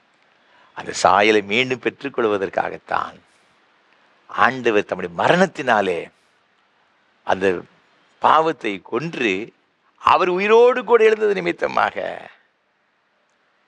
அவருடைய உயிர்த்தெழுந்த சாயலை நாம் பெற்றுக்கொள்ளும். ஆகவே தான் 1 Corinthians 15:49 அவர் சொல்லுகிறார், நாம் மண்ணானுடைய சாயலை அணிந்திருக்கிறது போல வானருடைய சாயலையும் நாம் என்ன செய்து கொள்ள வேண்டும் என்று சொன்னாலும் அணிந்து கொள்ளுவோம் என்று அங்கு வேத வசனம் சொல்லுகிறது. 1 John 3:2 சொல்லுகிறது, அவர் வெளிப்படும் போது அவர் இருக்கிற வண்ணமாகவே நாம் அவரை தரிசிப்பதினால் அவருக்கு ஒப்பாயிருப்போம் என்று அறிந்திருக்கிறோம். அப்ப நாம எப்படி மாறிவிடுகிறோம் என்று சொன்னால், அவர் வெளிப்படும் பொழுது அவரை போலவே மாறிவிடுகிறோம். அவர் எப்படி ஜோதிமயமா இருக்கிறாரோ, அவர் எப்படி பிரகாசமுடையவராக இருக்கிறாரோ, அவருடைய சாயல் எப்படி மகிமை பொருந்தியதாக இருக்கிறார், அதே போல நம்மையும் மாற்றி விடுவாராம். நமக்கு கிடைச்ச ஒரு பாக்கியத்தை பாருங்க, எவ்வளவு பெரிய பாக்கியம் இது. சாயலெல்லாம் அவரை போல மாறிவிட்டதுன்னு சொன்னார். அதனால தான் அவர் அவருடைய பிள்ளையாகும்படி ஒரு அந்தஸ்தை தேவன் நமக்கு கொடுக்கிறார். அதே போல ஒரு பாக்கியம் ஒன்றும் கிடையாது. பவுலும் சீலாவும் இங்கு பிலிப்பு பட்டணத்துக்கு போய் ஊழியம் செய்கிறாங்க. அங்கே தங்கியிருந்து ஊழியம் செய்யும் பொழுது ஒரு நாள் ஊழியத்துக்கு அவர்கள் ஒவ்வொரு இடங்களுக்காக செல்லுகிறார்கள். அவர் செல்லும் பொழுது அப்போஸ்தலர் 16 வாசி பார்க்கும் பொழுது, குறி சொல்லுகிற ஒரு பெண் எஜமானுக்கு அதிகமான வருமானத்தை அது மூலமாக கொண்டு வருகிறார். தன்னுடைய எஜமானுக்கு இந்த பவுலீசில் டெய்லி பார்க்குறார். ஒவ்வொரு பார்த்து என்ன சொல்லணும்னு பார்த்தீங்கன்னா, இந்த மனுஷர் உன்னதமான தேவனுடைய ஊழியக்காரர், ரட்சிப்பின் வழியே நமக்கு அறிவிக்கிறவர் என்று சத்தமிட்டாள். பாருங்க, இது பிசாசு சொல்லுது. இதுக்கு தேவனுடைய ஊழியக்காரர் எப்படி தெரியுங்க? அந்த குறி சொல்லுறவளுக்கு அந்த ஆவிக்கு எப்படி தெரியும்? பார்த்த உடனே பாவ சாயல் அந்த பிசாசுக்கு தெரியலை, ஆண்டோடைய சாயல் அப்படியே இருந்திருக்கு. அதனால தான் அவன் சொல்ல இவள் தேவனுடைய ஊழியக்காரர். மற்றபடி அவளுக்கு போய் யார் சுவிசேஷத்தை சொன்னா? அவ சொல்றா திருப்பி, ரட்சிப்பின் வழியே நமக்கு அறிவிக்கிறவர்கள். மற்றவங்களுக்கு தெரிஞ்சதோ இல்லையோ பார்த்துக்கிடுங்க, இந்த பிசாசே என்ன சுவிசேஷத்தை சொல்லுகிறது பாருங்க. இவங்க தான் ரட்சிப்பின் வழி, உண்மையான ரட்சிப்பை சொல்லுகிறவங்க. ஏன்னா அந்த சாயலை பார்க்கிறாங்க. அந்த மாதிரி ஆண்டுடைய பிள்ளைகளே, நம்முடைய வாழ்க்கையில் அந்த உயிர்த்தெழுந்த இயேசு கிறிஸ்து சாயலை நாம் பெற்றுக்கொள்ளும் பொழுது நம்முடைய வாழ்க்கை நடமாடு நிறுவங்களாக அதுவே சுவிசேஷத்தை பிரசங்கிக்கிறதாய் மாறிவிடுகிறது. பிசாசுக்கு தெரியும் யார் ஆண்டோடைய பிள்ளை, யார் கர்த்தருடைய சாயலை தரித்து கொண்டிருக்கிறாங்க, யார் மாய்மாலமான வாழ்க்கை வாழ்ந்து கொண்டிருக்கிறாங்க, எல்லாமே பிசாசுக்கு தெரியும். பார்த்துக்கிட்டுங்க, நாம ஆண்டோடைய சாயலை தரித்து கொள்ள வேண்டும் என்று தேவன் விரும்புகிறார். இன்னைக்கு அப்படிப்பட்ட ஒரு உன்னதமான அந்த சாயலை நாம் தரித்திருக்கிறோமா? அப்படி என்றால் கிறிஸ்துவுடைய மரணத்தோடு கூட மரணமடைகின்ற பாவத்துக்கு மரிக்கின்ற ஒரு அனுபவம் நமக்கு வேணும். நம்ம ஆண்டவருடைய சமூகத்தில் நம்மை தாழ்த்தி, ஆண்டவரே, நீர் என்னுடைய பாவத்திற்காக மரித்தீர், என்னுடைய வாழ்க்கையிலும் கூட நான் பாவத்திற்கு செத்து நீதிக்கு பிழைப்பதற்கு உமோடு கூட அந்த உயிர்த்தெழுந்த சாயலை பெற்றுக் கொள்வதற்கு உதவி செய்யும். எனக்கு இந்த என்னையும் நம்முடைய சாயலை மாற்றுன்னு சொல்லும் பொழுது அந்த உயிர்த்தெழுந்த இயேசு கிறிஸ்து நம்மையும் அதை உன்னதமான ஒரு சாயலை நமக்கு தரித்து நம்மையும் கனப்படுத்துவார். சந்தேகம் கிடையாது. கடைசியாக நான் ஒன்று சொல்லி நிறைவு செய்ய விரும்புகிறேன். ஆண்டு உயிரோடு குழந்ததுனால் நமக்கு கிடைக்கிற இன்னொரு ஆசீர்வாதம் என்ன? 1 பேதுரு 4ஆம் அதிகாரம் 1 பேதுரு 1ஆம் அதிகாரம் 4ஆம் வசனம் சொல்லுகிறது, இயேசு கிறிஸ்து மரித்தோரிலிருந்து எழுந்ததினாலே அழியாததும் மாசற்றதும் வாடாததுமாகிய சுதந்திரத்துக்கு ஏதுவாக ஜீவனுள்ள நம்பிக்கை உண்டாகும்படி. இயேசு மரித்தோரிலிருந்து எழுந்ததினாலே நமக்கு ஒரு ஜீவனுள்ள நம்பிக்கை ஆண்டவர் கொடுக்கிறார். ஆண்டவருடைய உயிர்த்தெழுதல் நமக்கு ஒரு நம்பிக்கை கொடுக்கிறது. நம்பிக்கை. நீங்கள் சங்கீதங்களின் புஸ்தகம் 16ஆம் அதிகாரம் 9ஆம் வசனம், அப்போஸ்தலர்களின் புஸ்தகம் 2ஆம் அதிகாரம் 24 நீங்கள் தொடர்ந்து வாசித்து பார்க்கும் பொழுது அங்கு வேதம் இவ்வாறாக சொல்லுகிறது. அங்கு 26ஆம் வசனத்தை பாருங்க. அதனாலே என் இருதயம் மகிழ்ந்தது, என் நாவு களி கூர்ந்தது, என் மாம்சமும் நம்பிக்கையோட தங்கியிருக்கும். என் மாம்சத்தோட நம்பிக்கை என்ன நம்பிக்கை? 27ஆம் வசனத்தை பாருங்க. என் ஆத்துமாவை பாதாளத்தில் விடுகிறேன், உம்முடைய பரிசுத்தர் அழிவை காண விட்டீர். ஜீவ மார்க்கங்களை எனக்கு தெரியப்படுத்தினீர், உம்முடைய சன்னிதானத்தில் என்னை சந்தோஷத்தினால் நிரப்புவீர் என்று சொல்லுகிறான். இங்கு எனக்கு ஒரு நம்பிக்கை. என்ன நம்பிக்கைன்னு பார்த்தீங்கன்னா, நான் பாதாளத்திலே அழிவை காண மாட்டேன், நான் மரித்தாலும் கூட எனக்கு அழிவு கிடையாது. அப்போ ஒரு உயிர்த்தெழுதல் இருக்கிறது. நமக்கு ஒரு நம்பிக்கை என்ன அப்படின்னு பார்த்தீங்கன்னா, நாம் மரித்தாலும் மீண்டும் உயிரோடு கூட நினைச்சோம்னா எழுவோம். இது ஒரு பெரிய ஒரு ஆசீர்வாதம். அதனால தான் பவுல் சொல்லும் பொழுது 1 தெசலோனிக்கே 4ஆம் அதிகாரம் 13ஆம் வசனத்தில், அன்றியும் நித்திரை அடைந்தவர்கள் நிமித்தம் நம்பிக்கையற்றவர்கள் போல மற்றவர்களைப் போல துக்கித்து அறிவில்லாதிருக்க எனக்கு மனது கிடையாது. ஏன் அப்படின்னு பார்த்தீங்கன்னா, கிறிஸ்துவை அறியாதவர்கள் தான் மரித்தவர்களை கண்டு ரொம்ப துக்கப்படுவாங்க. ஆனால் நாம் அப்படி துக்கப்பட அவசியம் கிடையாது. இயேசு மரித்து மீண்டும் உயிரோடு எழுந்தது போல நாமும் உயிரோடு கூட நினைச்சோம்னா எழுந்திருப்போம். அந்த ஒரு நம்பிக்கையை தேவன் நமக்கு தருகிறார். எகிப்து தேசத்தில் நீங்கள் போனீங்கன்னா 100க்கு அதிகமான பிரமிடுகள் அங்கே நினைச்சதுன்னா இருக்கிறது. 4500 ஆண்டுகளுக்கு முன்பாக கட்டப்பட்ட பிரமிடுகள். அதில் என்ன இருக்குன்னு பார்த்தீங்கன்னா, அந்த காலத்தில் எகிப்து தேசத்தை ஆண்ட பார்வோன் மன்னர்கள் அவங்களுடைய மரித்த சரீரத்தை அவர்கள் பாடம் பண்ணி உள்ள அடக்கம் பண்ணியிருக்கிறாங்க. மம்மிஸ் அப்படின்னு சொல்லுவாங்க. பார்த்துக்கிடுங்க, கிட்டத்தட்ட 70 நாள் அந்த ப்ராசஸ் இருக்கும். பார்த்துக்கிடுங்க, இந்த சருது உள்ளூருக்குள்ள உறுப்புகளெல்லாம் எடுத்து ஒரு தனியாக ஒரு குடுவையில் ரசாயனம் கலந்த ஒரு குடுவையில் போட்டிருப்பாங்க, அது கெட்டு போகாத படிக்கும். ஏன் இதெல்லாம் செய்து பாடம் பண்ணி அந்த பிரமிடை பார்த்தீங்கன்னா கிட்டத்தட்ட ஒன்று சொல்கிறாங்க, சரி, அங்கே இருக்கின்ற ஒரு பெரிய பிரமிடு 30 லட்சம் கற்களை கொண்டு கட்டினாங்க. ஒவ்வொரு கல்லும் பல டன் எடை உள்ளது. பார்த்துருங்க, அது மாத்திரம் கிட்டத்தட்ட ஒரு 450 அடி உயரத்துக்கு மேலே இருக்குது அப்படிங்கிறாங்க. அவ்வளோ ஹைட்டு. பார்த்துக்கிடுங்க, கீழே அன்று கொண்டு வர எரிச்சதுன்னா வச்சிருக்கிறாங்க. பார்த்துக்கிடுங்க, பெரிய பெரிய அறைகள் உள்ள எரிச்சதுன்னா இருக்குது. 40,000 பேர் அதை கட்டினாங்கன்னா 22 ஆண்டு கட்டினாங்களாம். அப்படி ஒரு பிரமிடு அங்கே இருக்குது. அங்கே எதுக்கு அப்படி கட்டி ஒரு பெரிய நல்ல ஒரு வீடு மாதிரியே உள்ளே இருக்கும். பார்த்துக்கிடுங்க, அறைகள்லாம் இருக்கும். அவரை அந்த பாடம் பண்ணி உள்ள அடக்கம் பண்ணியிருக்காங்க. அடக்கம்னா அப்படியே வச்சு ஒரு பெட்டியில் வச்சுருப்பாங்க. பார்த்துக்கிடுங்க, அவரோடு கூட அந்த அடக்கம் பண்ண அந்த மன்னரோடு கூட தங்க காசு, வைர நகைகள் எல்லாத்தையும் வச்சுருப்பாங்க. ராணியும் பக்கத்தில் அடக்கம் பண்ணி வச்சுருப்பாங்க. பிறகு ஒரு பெரிய இந்த தானிய கிட்டைங்க மாதிரி இருக்குது. பார்த்துட்டு அதில் பெரிய பெரிய குடுவைகள்லாம் வச்சுருக்கிறாங்க. அதில் இந்த கோதுமைகளெல்லாம் போட்டு வச்சுருக்கிறாங்களாம்.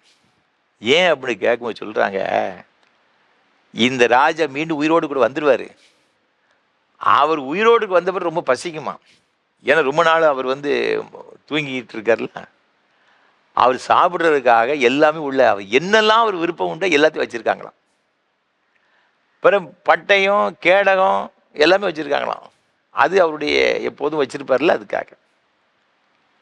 சில பேர் என்ன சொல்கிறாங்கன்னா, பக்கத்து ஒரு அறை உண்டாம், அந்த அறையில் உயிரோடே வேலைக்காரன் பிடிச்சி அடைச்சி அவனையும் சேர்த்து வச்சே முடிச்சிருவாங்க, பிரமிடை கட்டி பிடிச்சி. எதுக்கு நாய்க்கு இந்த ராஜா திடீர்னு எப்போ உயிரோடு கூட எழும்புவார்னு தெரியாதா?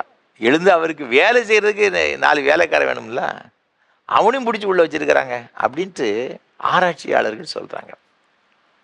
அது குடுவையில் உள்ள அந்த கோதுமை மணியை எடுத்து விதைச்சி பார்த்துருக்குறாங்க.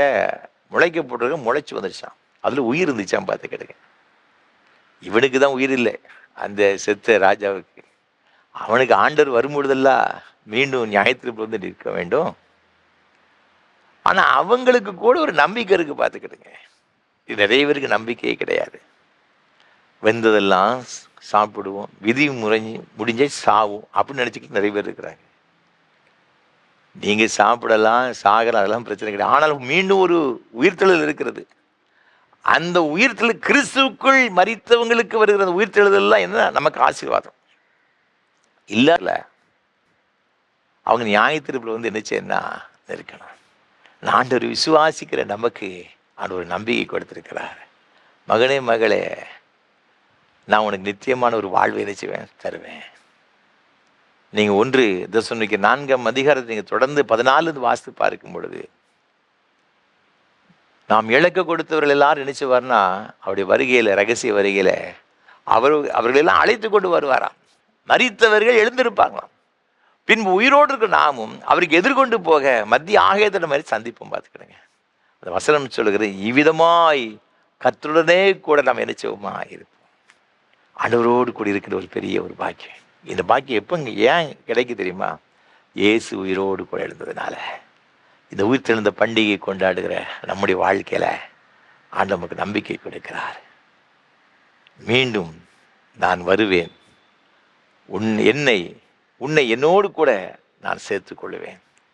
நான் எப்படி உயிரோடு கூட இருக்கிறேன், அப்படியே நீயும் உயிரோடு கூட நினைச்சுவாய் இருப்பாய். அந்த நம்பிக்கை தாங்க நமக்கு ஒரு பெரிய மகிழ்ச்சியை கொடுக்கிறது. 1850ஆம் ஆண்டுகளிலே தஞ்சாவூர் பகுதி பிறந்த சாமுவேல் ஐயர் கர்த்தருக்காய் இதனை முற்றிலுமாய் அர்ப்பணித்த ஒரு பெரிய ஒரு தேவ மனுஷர். அவர் இறையில் கல்லூரி படித்து ஊழியம் செய்து கொண்டிருந்தார். அப்படி வாழ்க்கையில் ஒரு பெரிய போராட்டம், சோதனை, மன அழுத்தத்தினால் பாதிக்கப்பட்டார். ரொம்ப வேதனை, ரொம்ப துக்கத்தோடு கூட ஒரு நாள் நடந்து சென்று கொண்டிருந்தாராம். இந்த பெரிய பிரச்சனையிலிருந்து எப்படி நாம் விடுதலை பெறுவது, இவ்வளவு கஷ்டப்படுகிற, மன நிம்மதி இழந்து போன்னு சொல்லி அப்படியே சென்று கொண்டிருக்கும் பொழுது ஒரு காற்று அடித்ததிலே ஒரு பேப்பர் காலில் விழுந்துச்சான். என்னடா ஒரு துண்டு பேப்பர் இங்கே கிடைக்குது அப்படின்னு சொல்லி எடுத்து பார்த்தாராம். அதில் ஒரு வாசகம் இருந்துச்சு, என் மீட்பர் உயிரோடு இருக்கிறார்.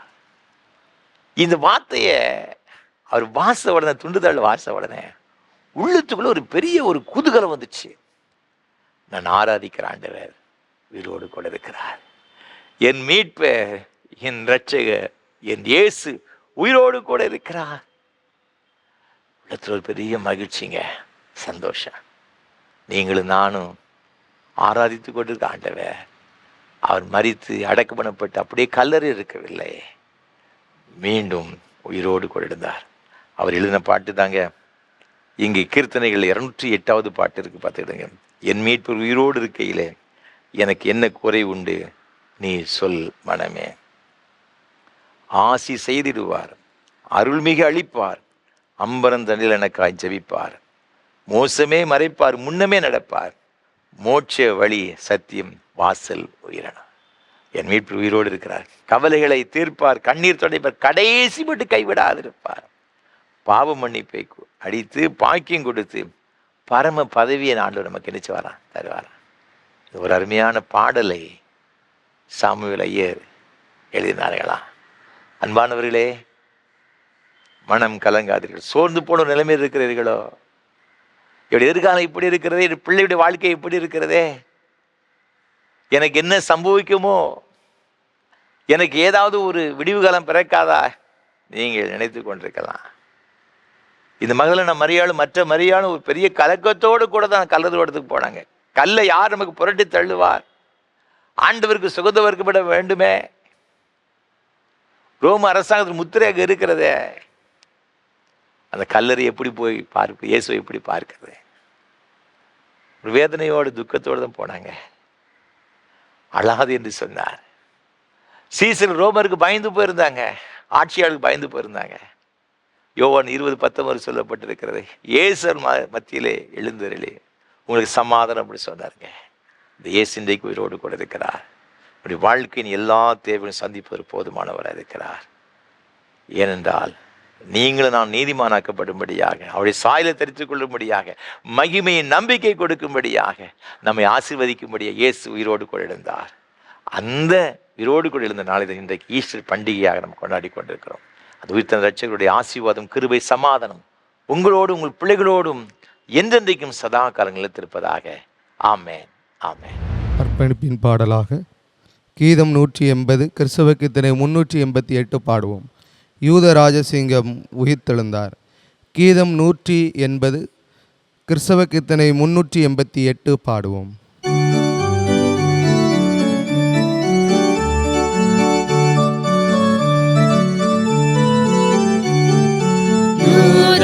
ராஜசிங்கம் உயிர்த்தெழுந்தார், உயிர்த்தெழுந்தார், நரகை ஜெயித்தெழுந்தார். யூத ராஜசிங்கம் உயிர்த்தெழுந்தார். வேதாள கணங்கள் ஓடிடவே, ஓடிடவே, உருகி வாடிடவே, யூத ராஜசிங்கம் உயிர்த்தெழுந்தார். மரணத்தின் சங்கிலிகள் தெரிப்பட்டன, தெரிப்பட்டன, நொடியில் முறிப்பட்டன. யூத ராஜசிங்கம் உயிர்த்தெழுந்தார். மாத தூதரை கண்டாக மகிழ்ந்தார், அகமகிழ்ந்தார், பரனை அவர் புகழ்ந்தார். யூத ராஜசிங்கம் உயிர்த்தெழுந்தார். கிறிஸ்தோரே நாம் அவர் பாதம் பணிவோம், பாதம் பணிவோம், பதத்தை சிரமணிவோம். யூத ராஜசிங்கம் உயிர்த்தெழுந்தார், உயிர்த்தெழுந்தார், நரகை ஜெயித்தெழுந்தார். யூத ராஜசிங்கம் உயிர்த்தெழுந்தார். ஜெபம் செய்வோம். கிருபை நிறைந்த அன்பின் பரலோக பிதாவே, இந்த நல்ல ஆசீர்வாதமான வேலைக்காக நன்றியோடு உம்மை துதிக்கிறோம், உம்மை ஸ்தோத்திரிக்கிறோம்ப்பா. உங்கள் சமூகத்திலே நாங்கள் வந்து உயிர்த்தெழுந்த இரட்சகரை ஆராதிக்கும்படியாக, தொழுது கொள்ளும்படியாக நீங்கள் கொடுத்த எல்லா கிருபைகளுக்காய், இரக்கங்களுக்காய் ஸ்தோத்திரம். ஆண்டவரே, எங்கள் நீதிமானாக்கி இருக்கிறீரே, உம்முடைய சாயிலை நாங்கள் தரித்துக் கொள்ளும்படி பாக்கியத்தை தந்திருக்கிறீரே, ஒரு மகிமையை நம்பிக்கையை தந்திருக்கிறீங்களப்பா. அதற்காய் கோடாக கோடி ஸ்தோத்திரம். நம்பிக்கை எழுந்து தவிக்கின்ற உமது பிள்ளைகளுக்காக ஜெபிக்கிறோம். ஐயோ, என் பாவ வாழ்க்கை நிமித்தமாக நான் நிம்மதி இழந்து, சமாதானம் இழந்து தவிக்கிறேன்னு சொல்லி கலங்கி கொடுக்கிற பிள்ளைகளுக்காக உம்முடைய சமூகத்தில் வருகிற ஐயா. இப்பொழுது உயிர்த்தெழுந்த இரட்சகர் உமது பிள்ளையுடைய வாழ்க்கையில பிரவேசித்து அவருடைய பாவத்தின் வல்லமிருந்து விடுதலையாக்கி, ஆண்டவரே, நீர் உயிரோடு எழுந்ததினால் தருகிறது மேன்மையானது ரட்சிப்பையும், நீதிமான் என்று சொல்லப்படும் ஒரு உன்னதமான ஆண்டவரே ஒரு ஆசீர்வாதத்தை உமது பிள்ளைகள் ஒவ்வொருவருக்கும் கட்டளையிட வேண்டும் நாங்கள் ஜெபிக்கிறோம் ஐயா. நம்பிக்கை இழந்து தவிக்கின்ற பிள்ளைகளுக்காக ஜெபிக்கிறோம். எதிர்காலத்தை குறித்து, பிள்ளைகளுடைய வாழ்க்கையை குறித்து, ஆண்டவரே தன்னுடைய காரியங்களை குறித்து மிகுந்த நம்பிக்கை இழந்து வேதனையோடு கூட புலம்பிக் கொண்டிருக்கிற பிள்ளைகளுக்காக ஜெபிக்கிறேன் ஐயா. ஆண்டவரே, அன்றைக்கு சங்கீதக்காரனுக்கு நம்பிக்கையை கொடுத்தீரப்பா. அந்த நம்பிக்கையில் மிகுந்த சந்தோஷத்தோடு கூட இருந்தான் என்று வசனம் சொல்லுகிறார். அதே போலப்பா உமது பிள்ளைகளுக்கு அந்த நம்பிக்கையும் சந்தோஷத்தையும் கொடுத்து அவர்களை ஆசீர்வதிக்கும்படி ஜெபிக்கிறோம். உயிர்த்தெழுந்த இரட்சகர் உமது பிள்ளைகள் ஒவ்வொருடைய வாழ்க்கையிலும் வல்லமையான காரியங்களை செய்வாராக, ஒவ்வொருவரையும் ஆசீர்வதிக்கும்படியை ஜெபிக்கிறோம் அப்பா. உம்முடைய பிள்ளைகளுடைய குடும்பங்களையும் உடைய கரத்தில் அர்ப்பணித்து ஜெபிக்கிறோம் ஐயா. ஒவ்வொரு குடும்பத்தையும் ஆசீர்வதியும், ஒவ்வொரு குடும்பத்துடைய தேவைகளை கருத்தை சந்திக்கும்படி நாங்கள் ஜெபிக்கிறோம் ஐயா. அநேக குடும்பங்களில் சத்துரு போராட்டத்தை நிமித்தமாக நிம்மதி இழந்து தவிக்கின்ற பிள்ளைகளும் சமூக அர்ப்பணித்து ஜெபிக்கிறோம் ஐயா. எல்லா போராட்டங்களும் இந்த பிள்ளைகளுக்கு விடுதலை கொடுப்பீராக. பிசாசின் தலையை நசிக்கிற ஆண்டவராகிய கர்த்தர் உமது பிள்ளைகளுடைய வாழ்க்கையில ஆண்டவரே போராடுங்க பிசாசின் வல்லமைகளை நிர்மலம் பண்ணும்படி நாங்கள் ஜெபிக்கிறோம் ஐயா. குடும்பங்களில் இருக்கிற கசப்புகள் மாறட்டும், சமாதானம் பெருகட்டும். ஆண்டவர் பலவீனமாக இருக்கிறவர்களுக்கு ஜெபிக்கிறோம் ஐயா. உச்சந்தலைந்து உள்ளங்கால் ஒரு பல வகையான பலவீனத்தை பாதிக்கப்பட்ட பிள்ளைகளுக்கு ஜெபிக்கிறோம். அப்படி எல்லா வேதனைகளும் முற்றிலுமே மாறுவதாக. அவர்தாமே நம்முடைய பாடுகளை ஏற்றுக்கொண்டு நம்முடைய துக்கங்களை சுமந்தார்னு சொல்லப்பட்டிருக்கிற ஐயா. இவருடைய எல்லா விதமான பாடுகளையும் எல்லா விதமான வியாதிகளையும் சுமந்தீர் ஐயா. உங்களுடைய தழும்புகளால் நாங்கள் குணமாகிறோம் வசனம் சொல்லுகிறதப்பா. ஆண்டவரே, உங்களுடைய தழும்பு நிறைந்த கரத்தினாலும் உங்களுடைய பிள்ளைகளை தொடுவீராக.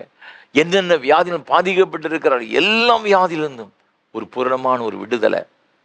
ஒருவேளை மருத்துவமனையிலிருந்து சிகிச்சை பெற்றுக் கொண்டிருந்தாலும் சரி, வீடுகளிலிருந்து சிகிச்சை பெற்றுக் கொண்டிருந்தாலும் சரி, தன்னுடைய பலவீனத்துக்காக யாரெல்லாம் நோக்கி பார்த்து கொண்டிருக்கிறார் ஒவ்வொருவருக்கும் ஜெபிக்கிறையா. கர்த்தருடைய சுகமளிக்கிற வல்லம் இந்த பிள்ளைகளுடைய வாழ்க்கையில இறங்குவதாக. ஒரு பூரண விடுதலையை கர்த்தர் தரும்படி நாங்கள் ஜெபிக்கிறையா. வயதான காலத்திலே சுவாமி யாருமே எனக்கு உதவி இல்லை என்று சொல்லி கண்ணீரோடு கூட உண்மை நோக்கி பார்த்து கொண்டிருக்கிற அன்பு தாய் தகப்பன்மா இருக்கிறாங்க ஜெபிக்கிறோம் சுவாமி. ஒரு விசை கண் நோக்கி பார்ப்பீராக. அவருடைய பலவீனங்களில் கர்த்தருடைய பலம் சம்பூர்ணமாக விளங்கும்படி நாங்கள் ஜெபிக்கிறோம் ஐயா. அவருடைய கண்ணீரெல்லாம் கர்த்தர் துடைக்கும்படி ஜெபிக்கிறோம். அவருடைய தேவையெல்லாம் கர்த்தர் சந்திக்கும்படி நாங்கள் ஜெபிக்கிறோம் சுவாமி. ஒரு குறைவில்லாதபடி உங்களுடைய பிள்ளைகளை காத்துக்கொள்ளுங்க ஐயா. தேவன் அருளுகிற ஆரோக்கியம், ஆசீர்வாதம், நீடித்த சுகவாழ்வர்களுக்கு கொடுத்து வழி நடத்தும்படி ஜெபிக்கிறோம். நீ உன் பிள்ளைகளின் இஸ்ரவேலுக்கு கூட்டாங்க சமாதானத்தை காண்பா என்று சொன்னீரப்பா. அந்த ஆசீர்வாதத்தை சந்ததியை இந்த பிள்ளைகள் பெற்றுக்கொள்ள கிருபை தர வேண்டுமே நாங்கள் ஜெபிக்கிறோம் ஐயா. ஒரு நன்மை கூட குறைவில்லாதபடி காத்துக்கொள்ளுங்கப்பா. ஆண்டவரே, உமக்கு ஸ்தோத்திரம் ஐயா. ஆண்டவரே, சின்னஞ்சிறு குழந்தைகளும் கரத்தில் கொடுக்கிறோம் ஐயா. பிள்ளைகளுக்கு வேண்டிய விசேஷ ஞானத்தை கொடுங்கப்பா. தேர்வு எழுதி கொண்டிருக்கிற பிள்ளைகளுக்கு வேண்டிய நல்ல ஞானத்தை கொடுத்து மிக சிறப்பாய் தேர்வு எழுத உதவி செய்யுங்க ஐயா. உயர் கல்விக்காக ஆண்டவரே தேர்வுக்காக ஆயத்தம் ஆண்டவர் செய்து கொண்டிருக்கிற பிள்ளைகளுக்காக நாங்கள் ஜெபிக்கிற ஐயா. பிள்ளைகளுக்கு வேண்டிய விசேஷ ஞானத்தை கொடுத்து அவர்கள் எழுதப்போகிற தேர்வு நல்ல மதிப்பெண் பெற்று மெரிட்டில் உயர்கல்வி பெற்றுக்கொள்ள உதவி செய்யும்படி நாங்கள் ஜெபிக்கிற ஐயா.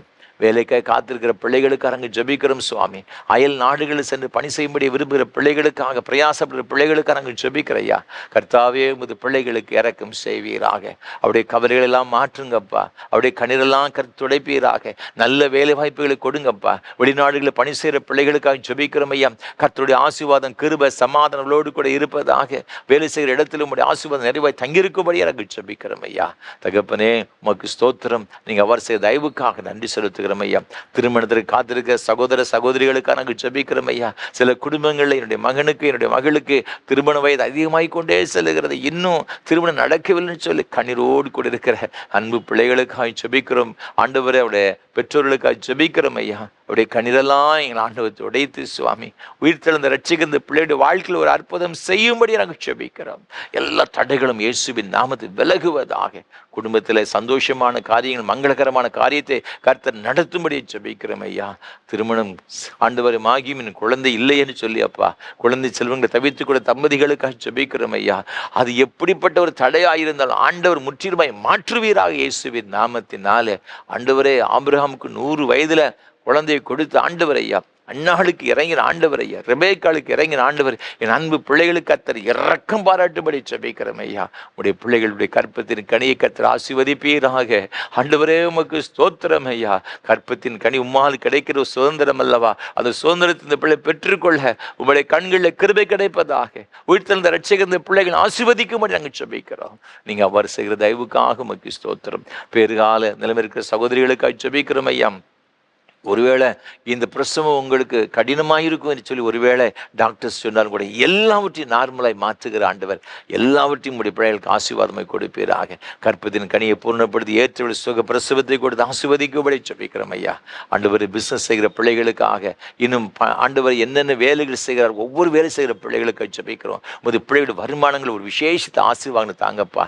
கடன் பிரச்சனை எல்லாவற்றையும் இந்த பிள்ளைகள் விடுதலை ஆக்குங்க ஐயா. ஆண்டவர் ஒவ்வொரு பிள்ளைகள் ஐயா ஆண்டவர் உலக பிரகாரமாக வேண்டி எல்லா விதமான ஆசீர்வாதங்களை கொடுத்து ஒரு குறைவில்லாமல் நடத்தும்படி ஜெபிக்கிறோம். சதா காலமும் இயேசுவே இயேசுவே இயேசுவே சொல்லி நம்பிக்கொண்டிருக்கிற இந்த பிள்ளைகளை கைவிடாதபடிக்கு நீர் அவளை பாதுகாத்துக் கொள்ளும்படி ஜெபிக்கிறோம். அவருடைய கண்ணீரெல்லாம் கருத்து துடைப்பீராக. ஏழைகள், எளியவர்கள், திக்கற்ற அனாதைகள், விதவைகள், கைவிடப்பட்ட ஒவ்வொருவருக்காக ஜெபிக்கிறோம் ஐயா. இந்த உலகத்தில் இயேசுவை தவிர எனக்கு யாருமே இல்லைன்னு சொல்லி கலங்குற பிள்ளைகளை கட்சபைக்கிறார். அவர் எந்த நிலைமையில் இருந்தாலும் சரி, எப்படிப்பட்ட வயதுடையவர்களாக இருந்தாலும் கூட தகப்பனே, உண்மை சதாக்கால் நம்பிக்கொண்டிருக்கிற பிள்ளையுடைய வாழ்க்கையிலே அவருடைய நம்பிக்கை ஒரு நாளும் கெட்டு போகாதபடிக்கு அவர்களை ஆசீர்வதிக்க வேண்டும் நாங்கள் ஜெபிக்கிறோம் அப்பா. நீங்கள் அவ்வாறு செய்கிற தயவுக்காக கோடா கோடி ஸ்தோத்திரம் ஸ்தோத்திரம் ஐயா. உலகம் எங்கும் இருந்து இந்த ஆராதனை பார்த்துக்கொண்டு ஒவ்வொரு பிள்ளைகளுக்கு ஜெபிக்கிறோம் ஐயா. கிறிஸ்து உயிரோடு கூட எழுந்த அந்த ஆசீர்வாதம், அந்த ரட்சகருடைய ஆசீர்வாதம், அந்த வல்லமை ஒவ்வொரு பிள்ளையுடைய வாழ்க்கையில், அவருடைய குடும்பத்திலும் சந்ததியிலும் சந்ததியாக எப்பொழுது நிலைத்திருக்க அனுகிரகம் செய்ய வேண்டும் நாங்கள் ஜெபிக்கிறோம். இது ஊழியங்களை ஆதரிக்கிற, இதற்காக ஜெபிக்கிற, பல வகையில் தாங்கிக் கொண்டு ஒரு ஒவ்வொரு உம்முடைய பிள்ளைகளுக்காக ஜெபிக்கிறோம். ஒவ்வொருவரையும் ஆசீர்வதிங்கப்பா, ஒவ்வொருவரையும் ஆசீர்வதிங்க. விசேஷமாக இந்த ஆராதனை வேளையை ஒளிப்பதிவு செய்வதற்கு உதவி செய்த அருப்புக்கோட்டை சார்ந்த ஆண்டவரே உமக்கு ஸ்தோத்திரம். அன்பு சகோதரர் அன்பு ஜாஷ்வா போஸ் அவர்களுக்காக நாங்கள் நன்றி செலுத்துகிறோம் ஐயா. இந்த அருமையான குடும்பத்தின் பிள்ளைகளை கர்த்தர் அபரிமிதமாக நீங்கள் ஆசீர்வதிக்க வேண்டும் நாங்கள் ஜெபிக்கிறோம் ஐயா. நீங்கள் கொடுத்த அவருடைய அன்புக்குரிய துணைவியார் ஆண்டவரே உமக்கு ஸ்தோத்திரம் ஐயா. எலிசபெத் சில்வியா அம்மாவுக்காக நன்றி செலுத்துகிறோம் ஐயா. இம்மட்டும் உடைய பிள்ளைகளை நீங்கள் ஆசீர்வதித்துக் கொண்டு வர தயவுக்காக கோடா கோடி ஸ்தோத்திரம் ஸ்தோத்திரம் ஸ்தோத்திரம் ஐயா. தொடர்ந்து உடைய தெய்வீக பிரசன்ன கிருபை உடைய பிள்ளைகளோடு கூட எப்பொழுது நிலைத்திருக்க நாங்கள் ஜெபிக்கிறோம் ஐயா. நீங்கள் கொடுத்த அவருடைய அன்பு மகனுக்காக நாங்கள் ஜெபிக்கிறோம் சுவாமி. ஆண்டவர் அன்பு சகோதரர் ஜாஷ்வா விவியனுக்காக நன்றி செலுத்துகிறோம் ஐயா. நீங்கள் கொடுத்த ஒரு நல்ல ஒரு குடும்ப வாழ்வுக்காக நாங்கள் நன்றி செலுத்துகிறோம். அவருடைய அன்புக்குரிய துணைவியார் டாக்டர் ஜெபா ஜெனிஃபாவுக்காக ஸ்தோத்திரம் செலுத்துகிறோம் ஐயா. பிள்ளைகளை குடும்பமாக இணைத்து இம்மட்டும் நீங்கள் ஆசீர்வதித்துக் கொண்டு தயவுக்காய் கோடாக கோடி ஸ்தோத்திரம் ஐயா. ஆண்டவருடைய ஆசீர்வாதம், கிருபை, சமாதானம், மகிழ்ச்சி எல்லாம் இந்த அருமையான பிள்ளைகளோடு தம்பதிகளோடு கூட எப்பொழுது நிலைத்திருக்க கிருபை தருவீராக. அன்பு சகோதரர் செய்கிற ஆண்டவரே இந்த ஜூபல் இசை பயிற்சி பள்ளிக்காக நன்றி செலுத்துகிறோம் சுவாமி. ஆண்டவர் செய்கிற இந்த உன்னதமான பணியை கர்த்தர் ஆசீர்வதிப்பீராக. இதில் படிக்கிற பிள்ளைகள் இசையை மிக சிறப்பாய் கற்று உம்முடைய நாமத்திற்கு மகிமை உண்டாகும்படியாக அவர்களை உயர்த்தும்படியாக நாங்கள் ஜெபிக்கிறையா. இந்த முழு குடும்பத்தையும் உடைய கரத்தில் நாங்கள் அர்ப்பணித்து நாங்கள் ஜெபிக்கிறையா. பிள்ளைகளுக்கு நல்ல சுகத்தையும் பலத்தையும் நீடித்த சுகவாழ்வையும் நீர் கொடுத்து வழிநடத்தும்படி ஜெபிக்கிறோம். நீங்கள் இப்படி இருக்கிறதை பார்த்து 1000 மடங்கு அதிகமாகும்படி உங்கள் பிதாக்கள் இந்த கருத்து சொல்லியபடியே அவர் உங்களை ஆசீர்வதிப்பார் வார்த்தையின்படி. இந்த பிள்ளைகளை அவ்வாறு நீங்கள் ஆசீர்வதித்து உயர்த்தும்படியாக நாங்கள் ஜெபிக்கிறோம். தேவ கிருபைக்குள்ளாக இந்த பிள்ளைகளை ஒப்புக் கொடுக்கிறோம், பொறுப்படுத்துக்கிறோம். ஆசீர்வதியும் நாமத்தை மையப்படுத்தும். நீங்கள் அவ்வாறு செய்த தயவுக்காக கோடா கோடி ஸ்தோத்திரம் ஸ்தோத்திரம் ஆண்டவரே.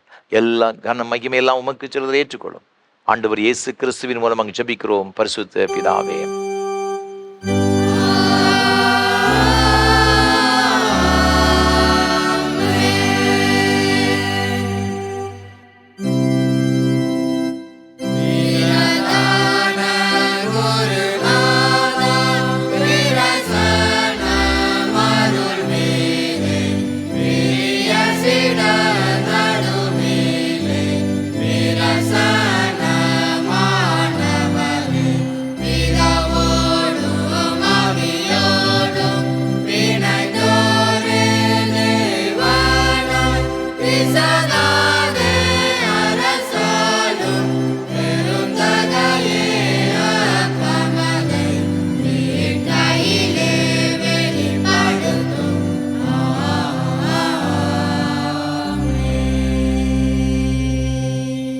கர்த்தர் உங்களோடு இருப்பாராக.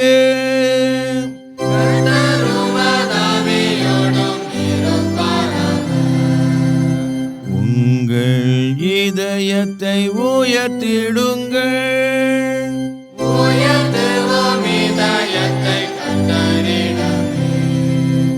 ஸ்தோத்திரம் செலுத்துவோம் தேவனுக்கே.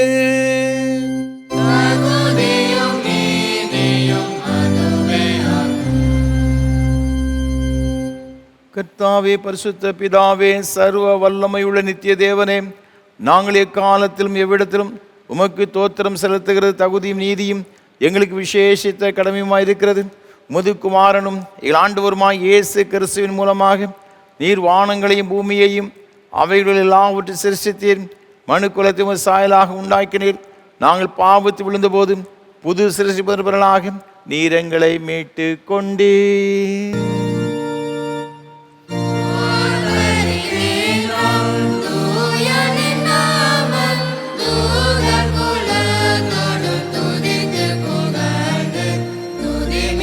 Yeah.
ஆம் பிதாவே, நீர் பரிசுத்தர், நீர் ஸ்தோத்தரிக்கப்பட்டவர்.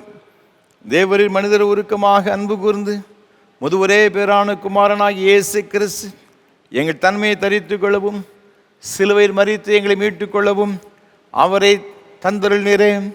அவர் சிலுவையில் ஒரே தரம் தம்மை ஏகபலியாக ஒப்பு கொடுத்து சர்வலோகத்தின் பாவங்களை நிவர்த்தி செய்வதற்கு நிறைவும் பூரணமும் போன்றதுமான பலியையும் காணிக்கையையும் பரிகாரத்தையும் செலுத்ததுமல்லாமல் தமது அருமையான மரணத்தை என்றைக்கும் நினைப்பூட்டு ஞாபகத்தை நியமித்து தாம் திரும்ப வருமளவும் நாங்கள் அதை அனுசரித்து வரும்படி தமது பரிசுத்த சுவிசேஷத்தில் கட்டிட்டிருக்கிறாரே. இயேசு தாம் காட்டி கொடுக்கப்பட்ட அன்று ராத்திரியிலே அப்பத்தை எடுத்து ஸ்தோத்திரம் பண்ணி அதை பிட்டு சீசல் கொடுத்து, எல்லாரும் வாங்கி புசியுங்கள், இது உங்களுக்காய் கொடுக்கப்படுகிற என்னுடைய சரீரம். என்னை நினைவுறும்படி செய்கின்றார்.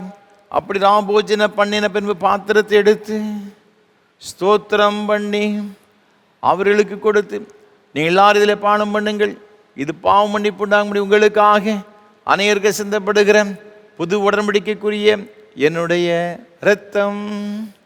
இதை பானம் பண்ணும் பொழுதெல்லாம் என்னை நினைவுறும்படி இதை செய்யுங்கள் என்று திருவுளம் பற்றினார்.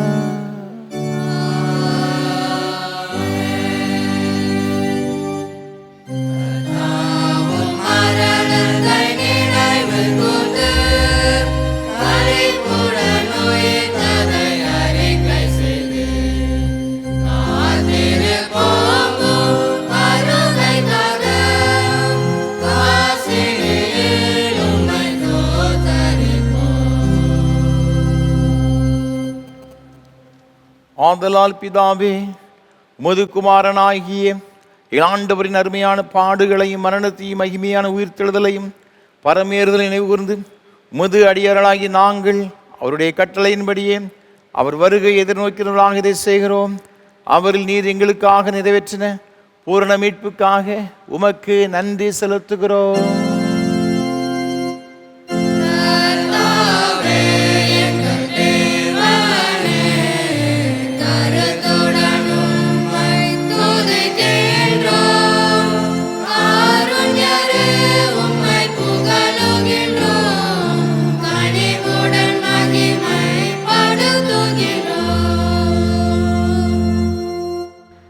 இரக்கமுள்ள பிதாவே, நாங்கள் பிற்கிற அப்பம் கிறிஸ்துவுடைய சரீரத்தின் ஐக்கியமாயும் நாங்கள் ஆசீர்வதிக்கிற பாத்திரம் கிறிஸ்துவ ரத்தத்தின் ஐக்கியமாய் இருக்கும்படி எங்களையும் நீரே தந்த இந்த அப்பத்தையும் திராட்சை ரசத்தையும் ஒரு பரிசுத்த ஆவியினால் பரிசுத்தப்படுத்த வேண்டும் என்று மிகுந்த தாழ்மையோடு பிரார்த்திக்கிறோம்.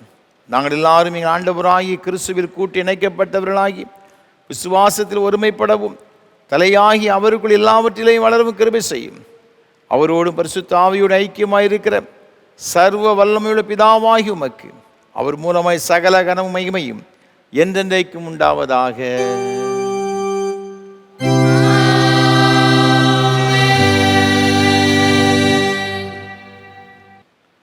நமது இரட்சகராய் கிறிஸ்து கற்பித்தபடி அவர் நமக்கு அருளப்பட்ட தைரியத்தோடு சொல்லுவோமாக.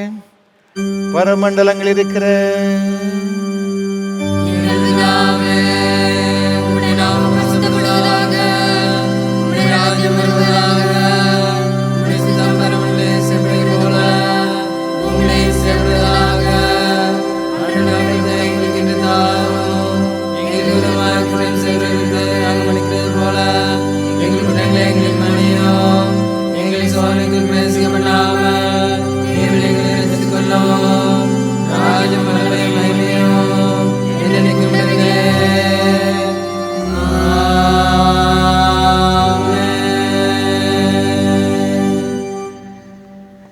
ஆண்டவருடைய திருப்பந்தியிலே சேருவதற்கு நம்மில் எவ்வளவேனும் தகுதி இல்லை என்று உணர்ந்தவர்களாக ஆண்டவர் நம்மை தகுதிப்படுத்தும்படியாக பரிசுத்தப்படுத்தும்படியாக நாம் யாவரும் சேர்ந்து தாழ்மையின் விண்ணப்பத்தை ஏறெடுப்போம்.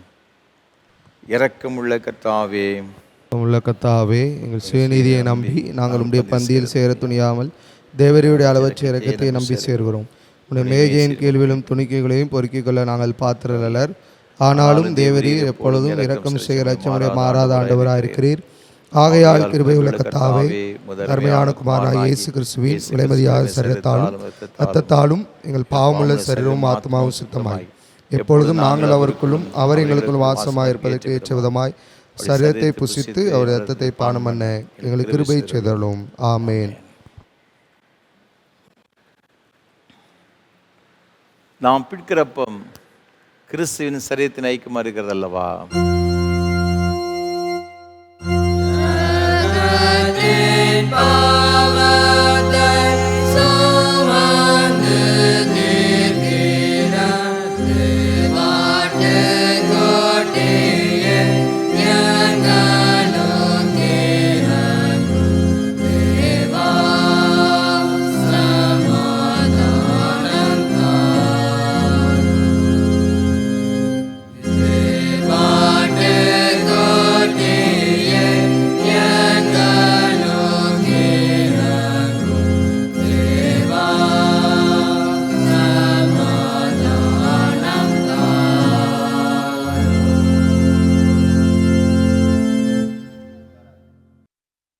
ஜெபம் செய்வோம். கிறிஸ்துவின் சரீரமும் இரத்தமுமாகிய சாக்கிரமந்த விசுவாசத்தினால் பெற்றுக்கொண்டவர்களாகி நாம் அவருக்கு தோத்திரம் செலுத்துவோமாக. யாவரும் சேர்ந்து சொல்லுவோம். சர்வ வல்லமையுள்ள கடவுளே, சர்வ வல்லமையுள்ள கடவுளே, பரமபிதாவே, நேசகுமாரனும் எங்கள் ஆண்டவருமாகிய இயேசு கிறிஸ்துவுக்குள் எங்களை உமது பிள்ளைகளாக ஏற்றுக்கொண்டு அவருடைய விலைமதியாத திருச்சரீரமும் இரத்தமுமாகிய ஞான ஆகாரத்தால் எங்களை திருப்தியாக்கியிருக்கிறீர். எங்கள் பாவங்களை மன்னித்து என்றும் உள்ள வாழ்வை எங்களுக்கு வாக்கு பண்ணியிருக்கிறீர். அளவிடப்படாத இந்த நன்மைகளுக்காக உம்மை சோத்தரிக்கிறோம். சரீரமும் ஆத்துமாவுமாகிய எங்களை தூய உயிருள்ள பலியாக உமக்கு படைக்கிறோம். இதுவே நாங்கள் செய்யும் உள்ளார்ந்த வழிபாடு. நாங்கள் இந்த உலகத்தின் போக்கின்படி ஒழுகாமல் கடவுளின் திருவுளம் எது என தேர்ந்தெடுக்க எங்கள் உள்ளம் புதுப்பிக்கப்பட்டு மாற்றமடையார். கடைசியில் நாங்கள் உமது இறைமக்கள் அனைவரோடும் உமது என்றுமுள்ள அரசின் மகிழ்ச்சியை பெறத்தக்கதாக இவ்வுலகில் உமக்கு கீழ்ப்படிந்து நடக்க எங்களுக்கு அருள் புரியும். உம்மோடும் தூய ஆவியானவரோடும் ஒரே கடவுளாய் என்னென்னு வீச்சிருந்து ஆளுகை செய்யும் எங்கள் ஆண்டவர் இயேசு கிறிஸ்து மூலமாய் வேண்டிக் கொள்கிறோம்.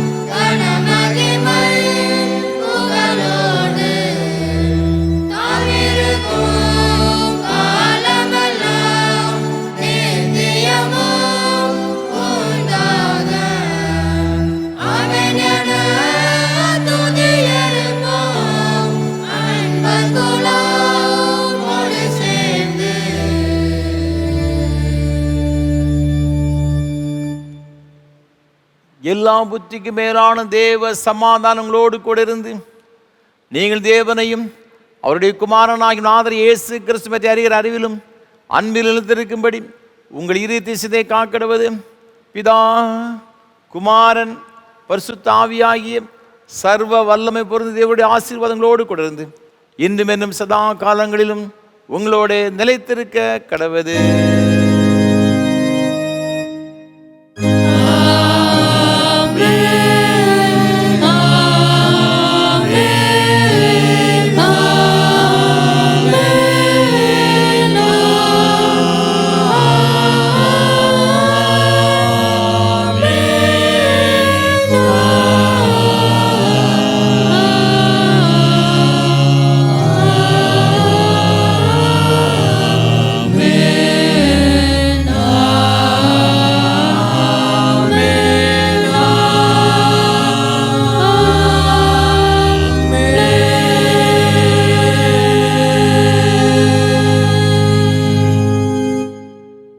நிறைவு கீதமாக கீதம் 40 பாமாலை 261 பாடுவோம். எல்லாருக்கும் உன்னதர் கத்தாதி கத்தரே. கீதம் 40 பாமாலை 261 பாடுவோம்.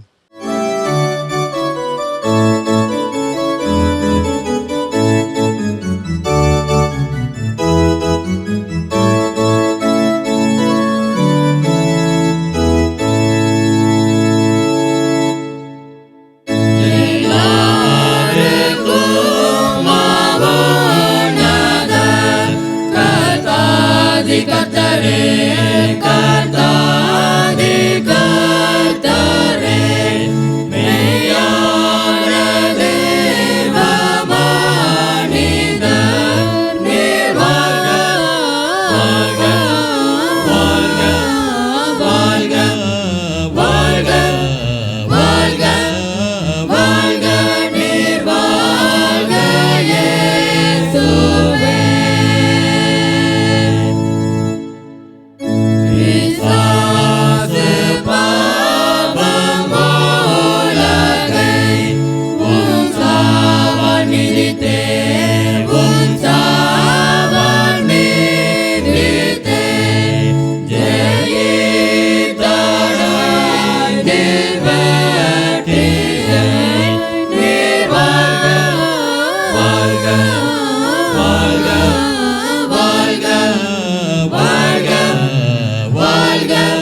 நிறைந்த அன்பின் தகப்பனே, உயிர்த்தெழுந்த இரட்சகரை ஆராதிக்கும்படி கொடுத்த எல்லா கிருபைகளுக்காக கோடா கோடி ஸ்தோத்திரம் செலுத்துகிறோம், நன்றி செலுத்துகிறோம். உயிர்த்தெழுந்த இரட்சகருடைய வல்லமை எங்களுடைய ஒவ்வொரு நாளிலும் என்னுடைய வாழ்க்கையில் அது நிறைவாய் தங்கியிருக்கும்படியாக இந்த உயிர்த்தெழுந்த இரட்சகருடைய வல்லமையோடு கூட என் ஜீவகாலமெல்லாம் நாங்கள் வாழ்வதற்கு வேண்டிய எல்லா கிருபைகளையும் கொடுத்து எங்களை ஆசீர்வதிக்க வேண்டும் என்று நாங்கள் ஜெபிக்கிறோம் ஐயா. தொடர்ந்து தெய்வீக பிரசனத்திற்குள்ளாக இந்த ஆராதனையில் பங்கு பெற்ற அனைத்து பிள்ளைகளையும் அர்ப்பணித்து நாங்கள் ஜெபிக்கிறோம். தனித்தனியாய் சந்தித்து ஆசீர்வதியும். உம்முடைய கிருபையினாலும் நன்மையினாலும் நிரப்புவீராக. இயேசு கிறிஸ்துவின் மூலமாக ஜெபிக்கிறோம் பரிசுத்த பிதாவே. கர்த்தங்களோடு இருப்பாராக. தேவ சமாதானத்தோடு சென்று வாருங்கள்.